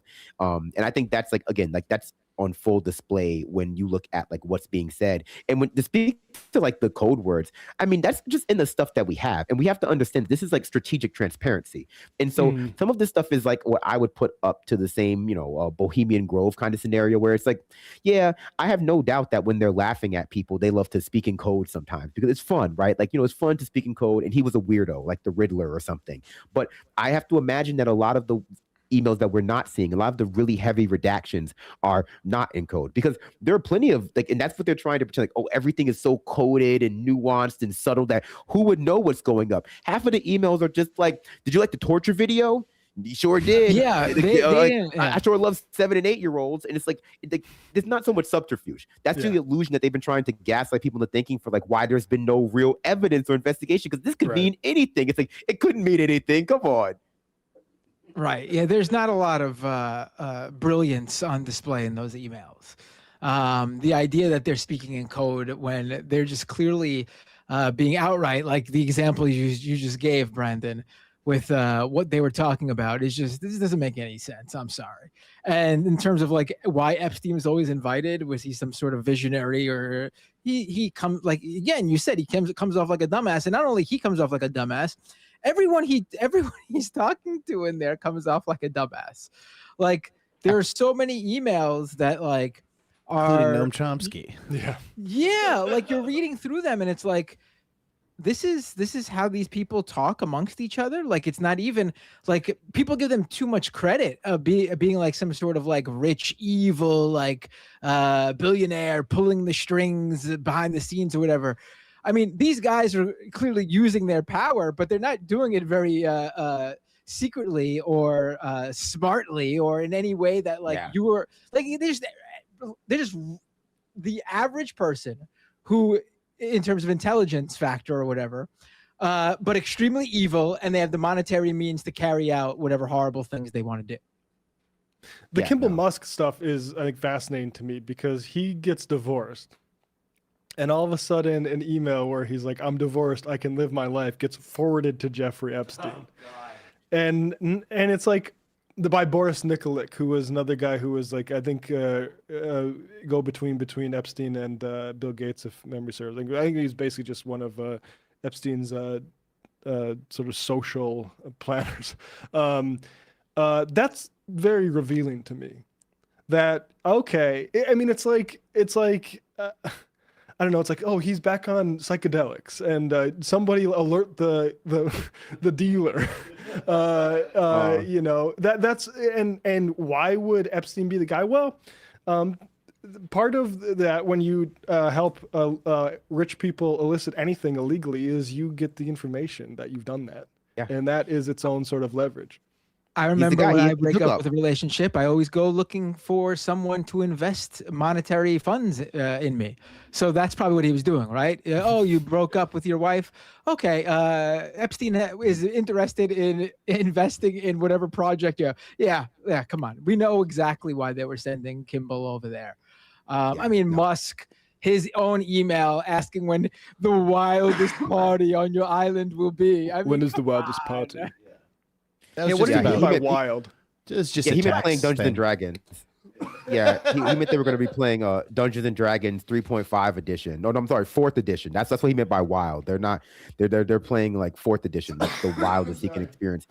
No, I mean it's to Matt's point. I think the thing that comes to mind is that I have no doubt that Jeffrey Epstein was in possession of very valuable information. I have no doubt that he was in possession of things that people would want within that world. The thing that I have doubt of is that he would be able to access and get them without like significant help from state or non-state actors. It just doesn't seem like that's the case based on those emails.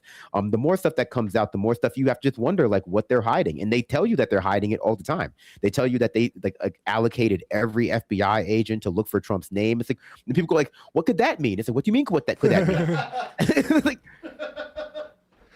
I mean, and that's the other thing is Pam Bondi got really, or maybe it was Kash Patel, but really upset at the idea that the FBI's priorities are wrong. The entire investigative apparatus of the United States, from the FBI to ICE and DHS, is preoccupied with the sort of agenda of Klansmen and Nazis right now, and they've taken people off of these sorts of major investigations, and that's because they work for them now. Like, you mean pro-Nazi? Yeah. They're pro. Yeah. Right, exactly. Yeah. Not the anti-Nazi, anti-Klan agenda. It's run. Let me be clear. It's run by Klansmen now, and they're not interested in Nazis, and they're not interested actually in going after elite pedophiles. They're interested in, is there anything we can use to get that fry cook who's Guatemalan out of this country? Like, that's the priorities of the FBI right now. I mean, they can't even prioritize finding people who have hurt their own inner circle. I mean, think about how the guy who allegedly shot Charlie Kirk practically escaped. If it wasn't for his own family convincing him to turn himself in, they had no clue who the hell killed Charlie Kirk or allegedly killed Charlie Kirk. They can't even muster up the ability to help their own because they're that incompetent and stupid. And on top of that, their priorities are completely wrong as well. And go ahead, Brennan. There you go. During the Biden administration, you got all these folks like Steven Crowder, et cetera, who were saying we need to abolish the FBI because they went after Jan 6ers. The Democrats, and I know how quixotic this sounds, the Democrats need to go after these agencies and reshape them into way because even before this, they've always been shaped towards as a spear against the left. And this was before Trump. What was the FBI doing? It was sending people undercover into mosques in large numbers and entrapping people in terror plots.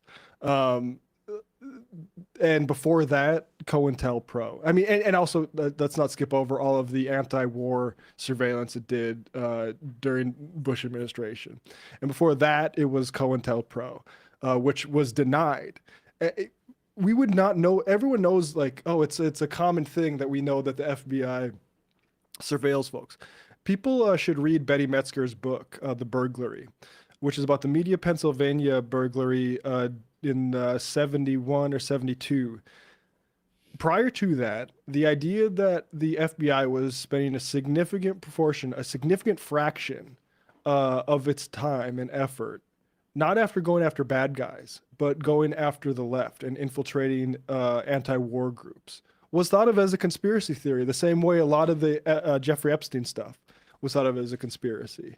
And it turned out that actually it was extremely true, that a huge portion of the money that we give to FBI agents is for them to send informants into the broader left, including, famously, the assassination of Fred Hampton in Chicago. But that just cut and pasted across communities in this country over and over again.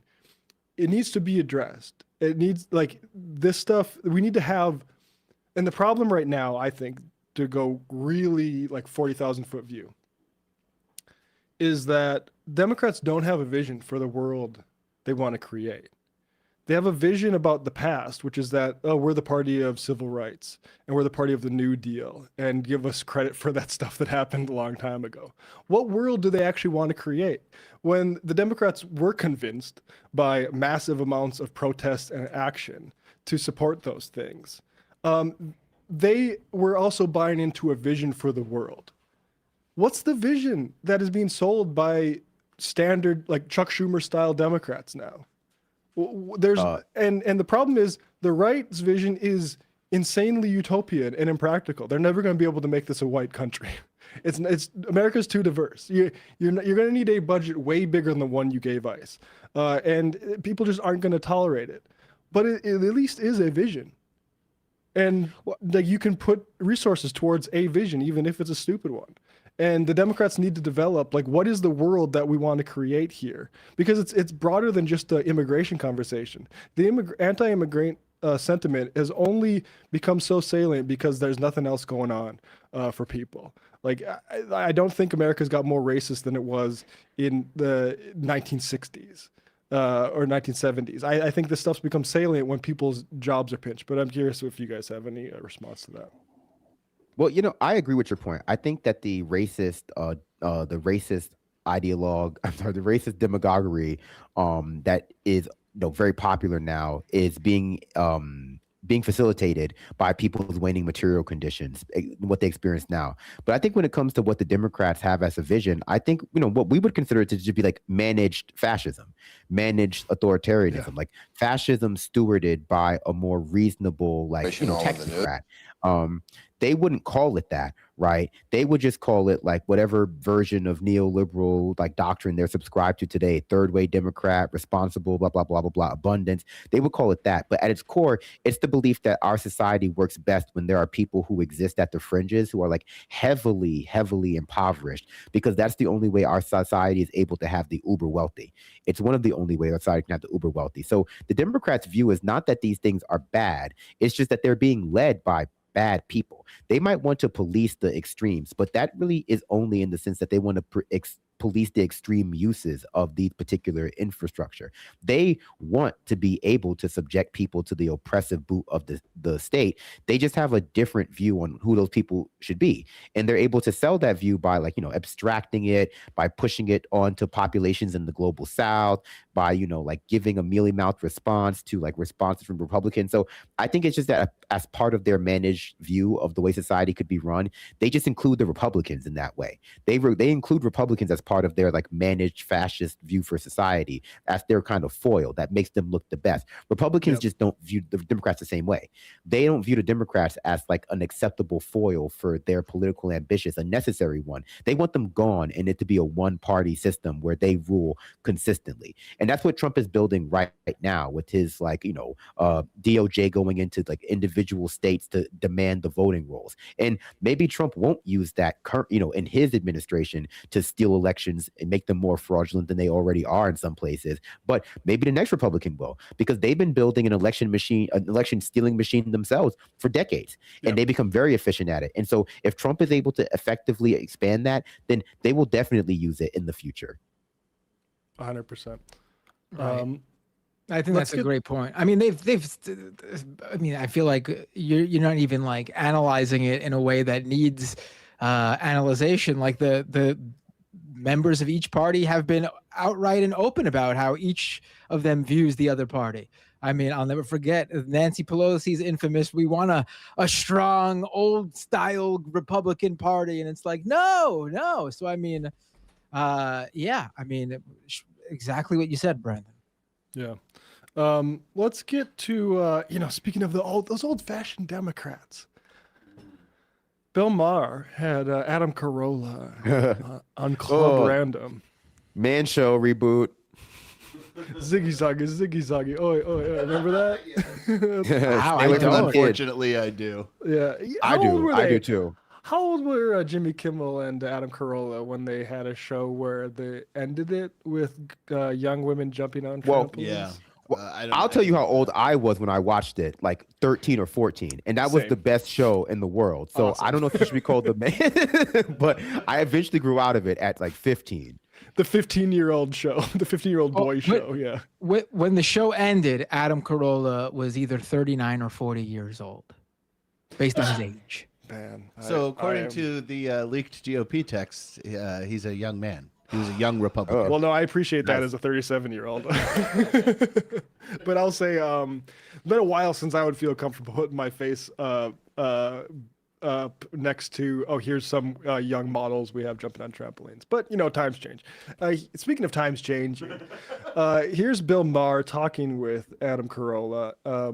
And they have an interesting thing to say about, where all this politics is going.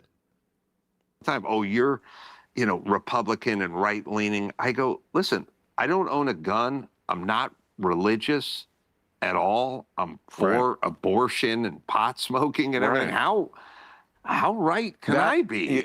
You've put your finger on the thing that makes me so incensed about the woke and the far left, which is this, that they want to characterize people, you, me, Barry Weiss, who's lesbian and Jewish, and things that used to be our. Isn't the thing that finally destroyed Adam Carolla in the mainstream entirely that weird live stream he did where he was following around a black woman or a black couple and saying insanely racist things to them? That was Anthony Cumia. What was that? That was Anthony Cumia. Oh, I'm thinking of the wrong guy. Okay, my bad. Yeah. A different Adam C. I got them confused. This is. I could see why. It's racist. I don't know. Is it just me or does right-wing media seem especially whiny recently? I don't know if it's because the Epstein files have come out. I don't know if it's because they feel like they're on the back foot because a lot of the people who were kind of working with them, a lot of the more maybe just politically agnostic alpha bro podcasters were kind of on their side, so they felt cool for a little bit. They felt cool when that what Andrew Schultz guy was bigging them up. They felt cool when they had some actual real comedians for the first time on their side. And not that they've been almost fully abandoned by those people because of what Trump has been doing with Epstein and with the ICE stuff. They're kind of they're really leaning into the poor me bullshit again. They're really leaning into the boo-hoo, boo, it's so hard to be an older white man who's a millionaire stuff. It's honestly, I find it to be unattractive, but I know their right-wing audience loves this shit. They lap it up. They can't help but just slurp this stuff up. They love their slurp juice. Well, they're having like victim withdrawal because they are in power in every single facet of this government. Yeah, that's a weird thing. Is like it's the JD Vancification, but it only it is really intolerable when they are in power, and it's all the whining. Yeah, let's play a little bit more of this. Barry Weiss. Oh, sorry. You know, That's who's a lesbian and go back about 10 seconds. If I scripted this for us to like tee off on, I could not have inserted a better name. The idea that Barry Weiss is not a conservative is something that could only be said by a rabid Zionist reactionary like Bill Maher, and that's what he is. Yeah, go ahead, Brandon. It's because ultimately, even though they consider themselves, whatever they consider themselves, they still believe in neoliberal identity politics. They still believe that if you just belong to a certain group, or if you don't belong to a certain group, which we very often code being racist or right wing or visibly right wing as being something that hillbillies are, like low class, like poor Southerners are. Even though we know a lot of billionaires vote Republican, like they just think that if you happen to have the right identity check marks, that tells you what politics you are. Like, oh, you're a lesbian, you must be like a communist. But that's just like that's superficial, obviously. That's literally where he goes with this. about the woke and the far left, which is this, that they want to characterize people, you, me, Barry Weiss, who's a lesbian and Jewish, and things that used to be our, we need no further credentials to let you know that we are certainly not conservatives, we're not right wingers, we're not whatever you think. And yet it's never enough for them. Right. It's never enough that we're just not willing to go along with your insanity. That doesn't make us conservatives. How about if you testify in front of... Look, I know Adam Carolla says he really cares about abortion. I guess we'll take that at face value as he goes to testify for Republicans about how bad wokeness and free speech is. I mean, outrageous. Let's a little bit further here before we play a little bit of old Bill Maher so we can talk about how much of a principled liberal leftist he is. Right. No, I agree. Barry's great, and there's many people that way. And again, it's interesting because they feel compelled to put you somewhere, and if you don't conform and it doesn't work, yes, then they have an issue with it. But I think, well, first off, here's the thing. Imagine if you had to conform. I mean, imagine if COVID came around and you just had to go in. I did. All in on all of it. I did have to conform. I didn't want the vaccine at all. Not that I'm against all vaccines. Okay, whatever. Enough of this bullshit. I needed that. I can't believe these guys are still so hung up on COVID in terms of It's the first time any of these guys were told to do something against their will, maybe ever in their lives. But they didn't even have to do it. They just couldn't partake in certain things if they didn't. But nothing that was mandatory. It wasn't like you can't eat or sleep or live in your home. Right. I don't say that. You could have done whatever you wanted except partake in certain things that we're saying we can't have you here. We don't want you here if you're not vaccinated. These guys are just so ridiculous. I mean, I also love the identity politics thing when they're literally doing identity politics. Like, we believe in abortions and I'm not a gun owner. So yeah. We have to be liberal. I mean, that's our identity when you're Jewish. I gotta be honest. I don't know. I gotta be honest. I know we say this all the time, and we're definitely biased. But being a conservative seems incredibly embarrassing because they're always running away from it. Conservatives, the conservatives are always running away from being conservative, from identifying as conservative, from owning it. You don't see this from people on the left. You don't see this from people, and even conservatives want to imagine that they're on the left. And so I just feel like they should, either adopt our positions or shut up, because clearly they're too embarrassed to be seen on the right. And I understand that, but there's so much denialism, there's so much projection, and I know some of that is because of the propaganda that gets associated with the right left spectrum. But it seems so hard to be involved in this kind of space with the. Go ahead. I mean, another thing to strengthen that point too is look what they're spending the time talking about. They're not talking about the things they believe that make them clash with the other liberals, that make those liberals say they aren't liberal. They're talking about the things that they believe make them liberal, that they're in agreement of. Why don't you guys talk about the specifics or even touch upon one thing that you disagree with liberals about? And I think that tells you everything you need to know, because it takes the mask right off, right?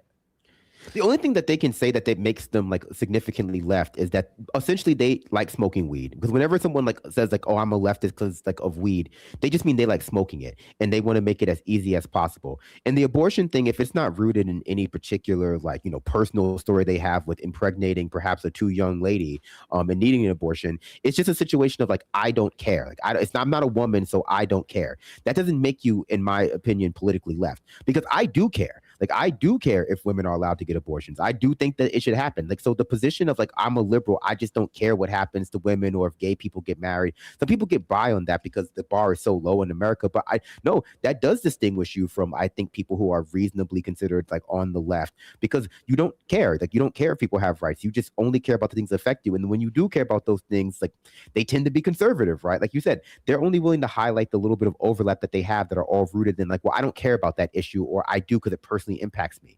But the other things, it's so much distance. It was the entire sort of anti-vax bullshit, from like the dumb idiot streamers up to like people like Vinay Prasad or Jay Bhattacharya of the Brownstone Institute, people who were given platforms on ostensibly leftist podcasts to talk about the overreach of pharma. I want to say that was all horseshit. That was all horseshit. Everyone that purveyed that should be ashamed of themselves. The people who hosted Vinay Prasad, who is now in power, who is now saying, "Oh yeah, we're not even going to. The FDA is done looking at new vaccines." The only thing that was scandalous about the vaccine policy in the United States of America wasn't that it was secretly killing people or causing people to die. It was that our government decided that it was enough, even though it didn't completely protect from adverse events. It was enough to compel people back into the workforce. Full stop. It is not deeper than that. Truthfully, the problem with the vaccines is that they weren't nationalized. Like, it's not that they were scary.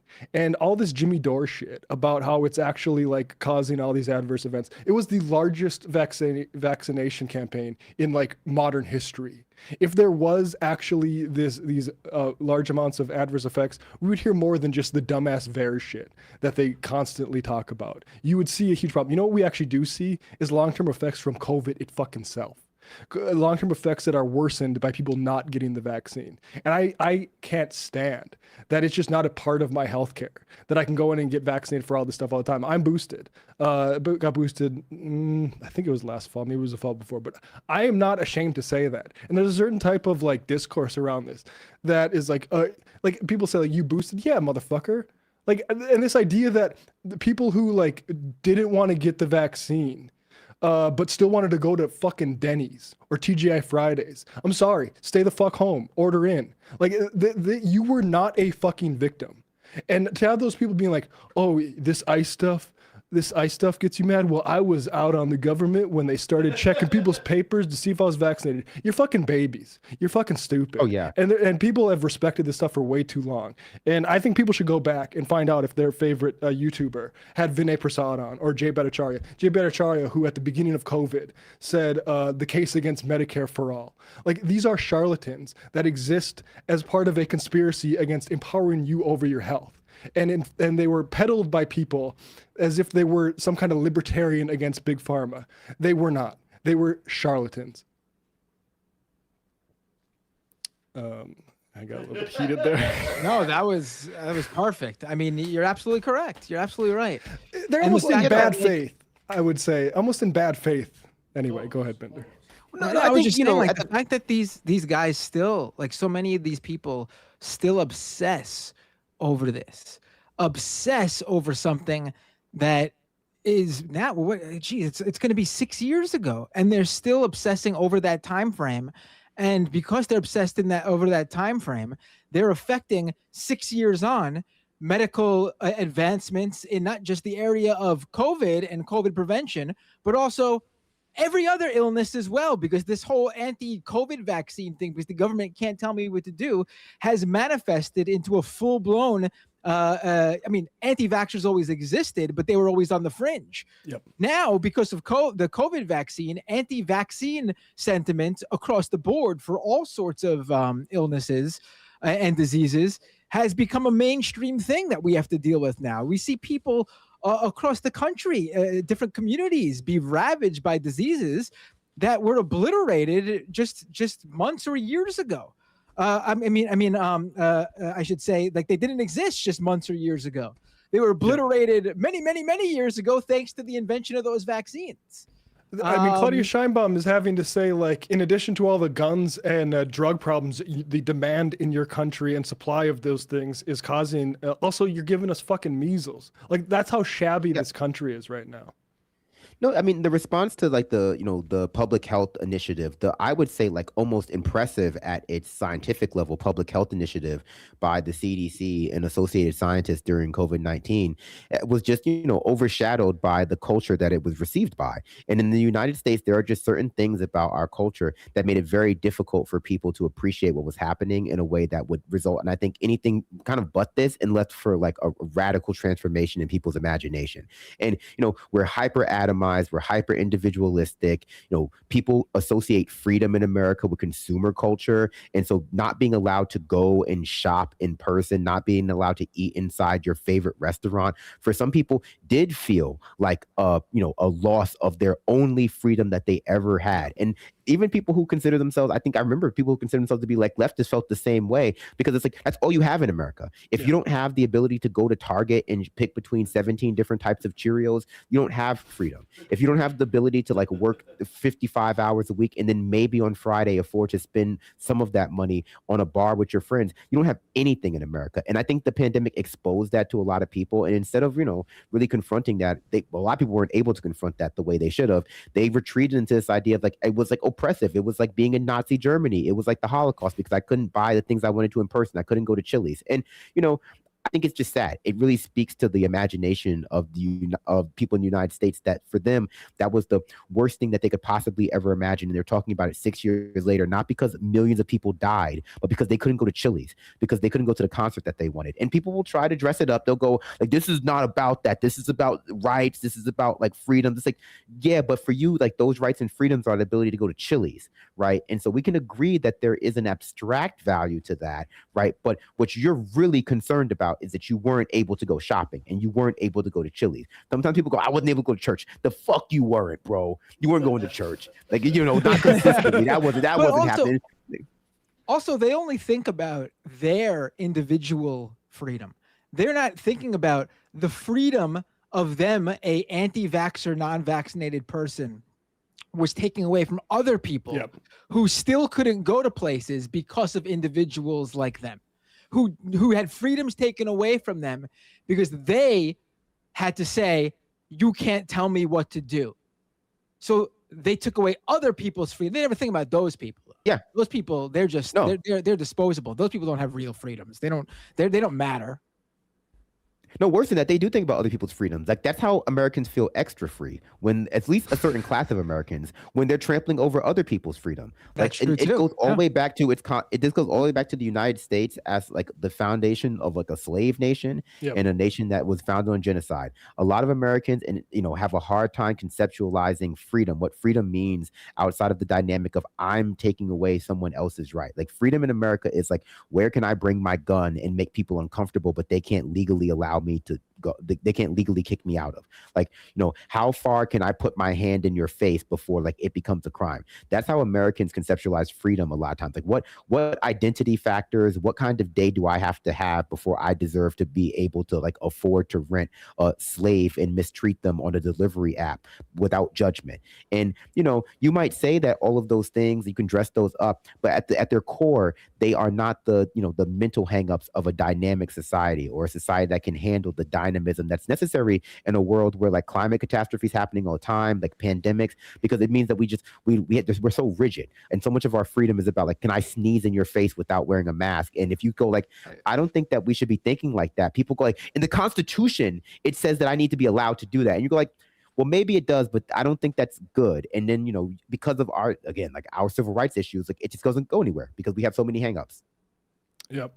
There's a book, I'm looking up the source in my library here. Yeah. American Slavery, American Freedom is a great history of how, exactly our definition of liberty was developed in part by slave drivers, and almost in full by slave drivers who considered it, the ability to bring a gun and slaves into areas and have the government protect that right for their happiness, the happiness of the slave owners. Some IMs here. The Kirk cover-up with the FBI is obviously to hide the evidence of mRNA vax side effect sudden neck failure, which Big Pharma tested on Epstein before the start of the pandemic. That's from Kirk the Throat Goat. Let's see here. Preach Matt. I love hearing IMs like that. The funny thing is, look up a Dave Rubin video from 2015 of with Cara Santa Maria, who is of the Skeptic's Guide to the Universe, where he talks about how crazy is that these lefty hippies don't want to get their kids vaccinated.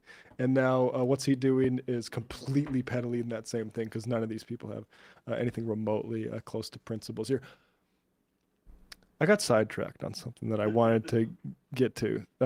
And I don't know if this is going to be able to be included in the Bill Maher clip, but Bill Maher talking about, everyone wants to define me as like not good enough. These far left woke people. Here's a clip from, I believe, 1997. I don't know if it says they're on there. It's old. I'll maybe Google it, but it's when Christopher Hitchens' book, The Trial, Christopher Hitchens' book, The Trial of Henry Kissinger came out. So we are talking about a long time ago. And here's Bill Maher talking about Vietnam. And I'll just say, like, this seems to me like the opinion of a right-wing zealot, not someone I would consider on the left. Here's Bill Maher. If you want to full screen that, maybe, or you can play it how you want. That's good. Great writers, I have to say. I don't agree with everything in here. You're not supposed to. Right. It's about Henry Kissinger, and you're not the first to say that he is responsible for a lot of the atrocities in Indochina, and of course with the Bob Kerrey situation all in the news. I've been hearing nothing but Vietnam the last couple of weeks, and I have to tell you, it bothers me that there is this conventional wisdom that is in every article I hear, every article I read, every news report I hear about Vietnam was a wasted war. We should never have gone.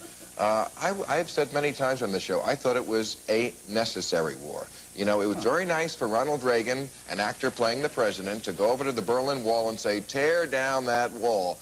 That is not what won the Cold War. That was a wonderful money shot. It's true. It was a good photo op. What won the Cold War was we demonstrating to the bullies of the world that we would put ourselves on the line and spend lives. The Vietnam War didn't have to happen in Vietnam, but it had to happen somewhere. I think the problem, sorry to interrupt. Pause it, because Gene Simmons. I was wondering if that was Gene Simmons. It was Gene Simmons, yep. We had to spend those lives somewhere.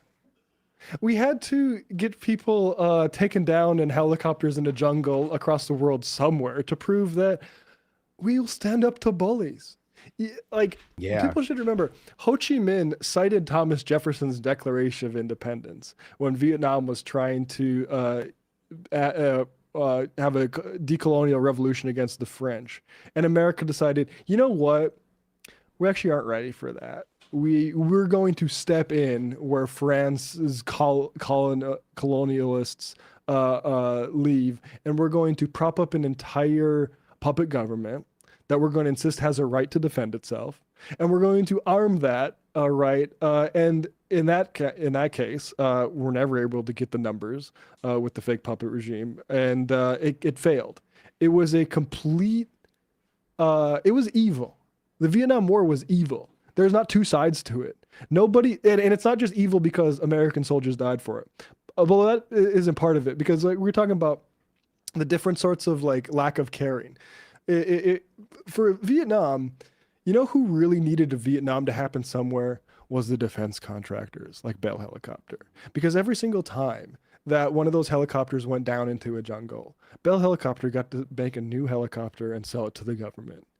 Like, the idea that this was for freedom or standing up to bullies is so fucking stupid. And I mean, Hitchens later gets it. We don't need to play it, but people can look up. It's part of the good Hitchens before he was like defending the Iraq War. But yeah, it's appalling. And Bill Maher does not represent me. I have not felt represented by Bill Maher as somebody on the left for, I don't know, a long time. I even thought as a teenage atheist, I thought Religulous was fucking ham-fisted and stupid. But the idea that somebody who, like Bill Maher, who's going to defend Israel and everything going on there on the basis of the Bible says so, which he has done. This is a guy who is supposedly an atheist. Like, it's a sham. Like, people should remove Bill Maher from their media diet at this point. If they're listening to this program and somehow also still checking in on Bill Maher, which I did for a while, because look, I appreciate that he releases the audio for his show on podcast form. That was useful to me in 2008. Got to move on from these guys. Got to move on from them. Even Jeffrey Epstein didn't want to hang out with them. Oh yeah, he's not in the files. Dude, disappointing surprise. I mean, but that's the other thing is like Bill Maher talking about this Hollywood stuff and like Hollywood, you're making it troublesome, okay? You went to Mar-a-Lago to have dinner with Trump and Kid Rock. Who are you? Some policy guy? No. Let's take a few more IMs here. I feel like I'm going nuts. How are more people not outraged by pedos running our country? How is no one in jail in America? Well, a guy did get thrown in jail, and then he died under suspicious circumstances, and it was either killed or he was allowed to kill himself. And I'm not. Do you guys have any opinions on the Epstein thing at this juncture? Like, I've always been sort of agnostic about whether he was given the or there's the new theory that he's still alive. But that I don't think he's still alive. Yeah, he's not. I don't think he's still alive either. Those images that keep being shared online of like a bearded guy who looks like Epstein in Israel or whatever. I saw a debunk where someone looked into the original poster of that like Reddit history, and they've been posting obvious AI images of that same AI created guy for many times. Like, it's not like, oh, I was just in Israel and I saw this guy walk by and I snapped a photo, like in different outfits, in different places. So it's not like you just ran into a guy and maybe that's Jeffrey Epstein. Like, it's someone's creating these images of this guy. So, it strikes me as the way that certain conspiracy theories get sort of Alex Jonesified with more maximalist claims made about them to kind of discredit everything else that's going on, which is that clearly one of two things happened with Jeffrey Epstein in prison in Manhattan, which is that there was some shadiness that allowed him to get access to enough fucking blankets to kill himself, or he was murdered. Those are the two options, and both of them is a conspiracy. Yeah. Well, I mean, no, I think it's I think again, I don't know, so I'm not going to speculate on exactly what happened, but I'll say the case for him either being killed or given the ability to kill himself is getting stronger and stronger with each one of these releases. Yep. Well, I would say I think at the floor now, after seeing some of the released images of what his cell looked like with all that fabric that he could use to kill himself, there were like, and if the photo that I am thinking of was actually taken of his cell at the time or after his death, there were enough essentially blankets or whatever for him to kill himself by eating them at that point. Yeah. And so it seemed that the most, yeah, so it's at the most basic level. He was not being subjected, much like Ghislaine Maxwell is not being subjected to the same standards the same standards that you would expect to be followed with a person of his stature in this particular case. And so I think that's the minimum that we can say. Whether or not he killed himself willingly, or he was forced to kill himself, or someone actually went in there and garroted him and they just like left like stuff around, I don't think that we can say, right? But I think we have to be comfortable with that lack of perfect knowledge. What I think we can, what I think though, is that to your point about people like Alex Jones in conspiracies, I think a lot of times when you Alex Jones conspiracies, it's to soften them. It's to make them seem like less bad than they are. And that's what I think of the Epstein is still alive conspiracy. Because, you know, if you believe Epstein is still alive, that's like believing that like, well, there's only one Epstein. So like he has to be still alive because he was so important. He was so important that like no one would ever dare to kill him, because like who else would run this organization? Epstein was like a stand-in. He was a cutout for somebody, something, right? Like he wasn't the only one. He's probably still not the only one who is doing it now.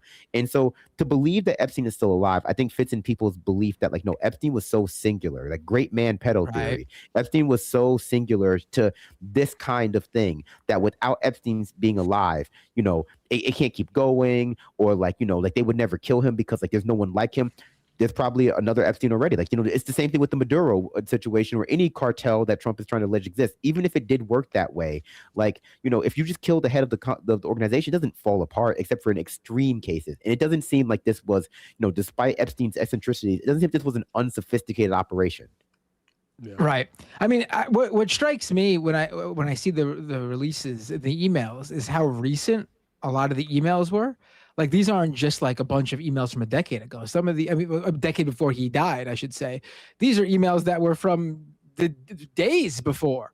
So to me, it didn't come across as a guy who was spiraling, knew something was gonna, you know, this was the end for him, and he gets arrested, he goes to jail, and this isn't a situation where that's that he's not familiar with. He's faced this before and got away with it. So the idea that he wouldn't think he's gonna, you know, get out of it again, so he had to kill himself, that seems suspicious to me. Leftist big pharma plug. I've said it before, but I'll repeat. The fundamental issue has always been the lack of sufficient education about communicable diseases and basic science in K-12. That was an intentional choice in the past. The general underinformed public, at least had more trust in government to still take vaccines when they were made available, but without basic education, with an erosion in trust in government, we stand to lose everyone to their own ignorance, skepticism, and a chatty-ass grifter. I mean, I think that points to a broader point, and it's not just education, but our entire systems in general. So like public education, obviously, I think is a huge component of it. It needs to be strengthened. We need to invest massively in public education. But Abdullah Sayed has the good politician answer for this, which is less like me calling people dumb babies and more insane. Our system of private healthcare in this country fosters paranoia and insecurity. I read a study in the FT, which is about people getting, I think it was MRIs. They pass on average like 3 cheaper MRI providing facilities on their way to the place that their doctor told them to, because people don't actually want to shop for the cheapest MRI provider when their doctor tells them something.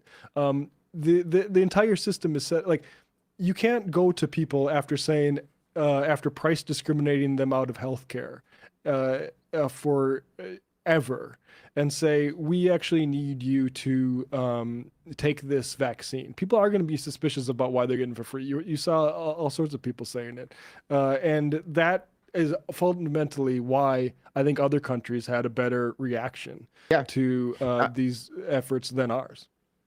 Not just that, I would say, like, you know, even going further, the kind of neoliberal propaganda that convinces people to only care about themselves, to lack empathy for their community, the kind of antisocial propaganda goes hand in hand with that, right? Because it's like, it's very hard to explain to people why they should do something that they feel like will inconvenience them at all, if it's only to, like, you know, improve society as a whole, because people just don't see the value of that. That's the kind of the Margaret Thatcher thing, not to mention another British Prime Minister right after Winston Churchill. But if the smallest unit of that you should care about society is your family, why should I do anything outside of what I consider best for my family? Like, how do you make it make sense within like the hyper individualistic neoliberal framework that has been, foisted upon so many people that like, well, even if you don't think that you want it, do it for the community. We don't care about the community. Everyone's at each other's necks. It's a zero-sum game. Why would I do that? And I do think that there is an element of this that is bipartisan, that is present in our media, not just the anti-science, their rational thinking, but the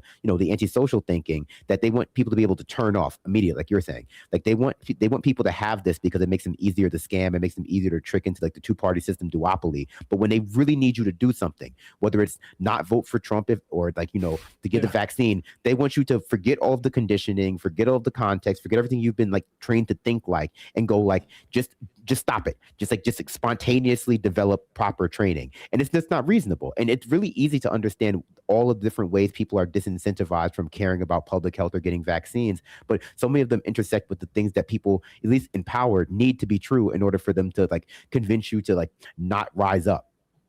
Yep. Jordy, PhD, a similar point. It's also the long-term fetishization of rugged individualism and demonization of collective action and empathy. I mean, maybe, I don't know. I remember at the start of COVID thinking about the people who lived in my building and how horrible I would feel if I brought in a fucking disease and killed one of them. And I just don't understand how it wasn't obvious to people. But somebody asked if I can put on the Schumer glasses.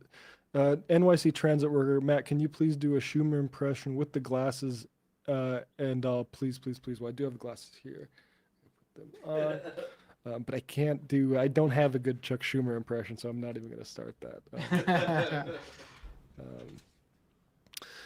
Let's see a few more IMs here, and then we will call it a day. I'm an ICU nurse, and I started in 2020. It changed me as a person. I never realized until then how fucking selfish Americans are. I mean, it is a civilization problem. And we need to do more comparative. Like, the only time America was ever really performing was when we thought the USSR was going to kick our ass in like the space race and stuff like that. And ever since the fall of the Soviet Union, like, it's very clear, like, all of these people, the Epstein class, has not felt any sort of urgency about the actual position of capitalism in this world.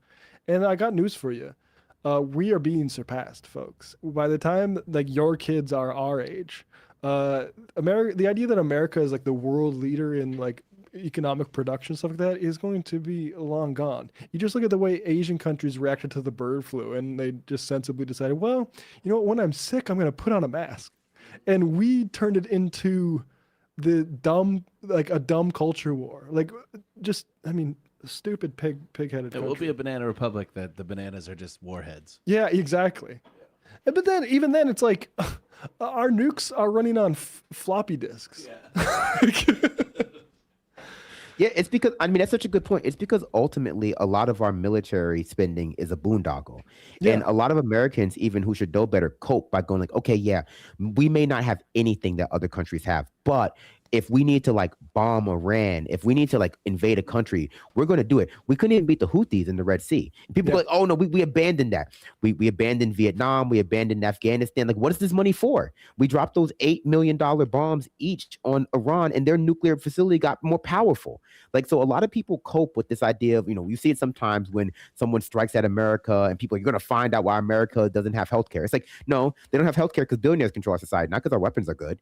Like, it's good when we're bombing people we have kept in, kept at a lower level of military development. But when it comes to fighting against like a China, people imagine the United States would beat China. We couldn't even beat the Houthis. Like, why would that be the case? But it's just another way people cope. Yeah, not a chance in hell. And meanwhile, they've connected all their largest cities, hundreds of them, with high-speed rail. And how long does it take to take a train from New York to Chicago?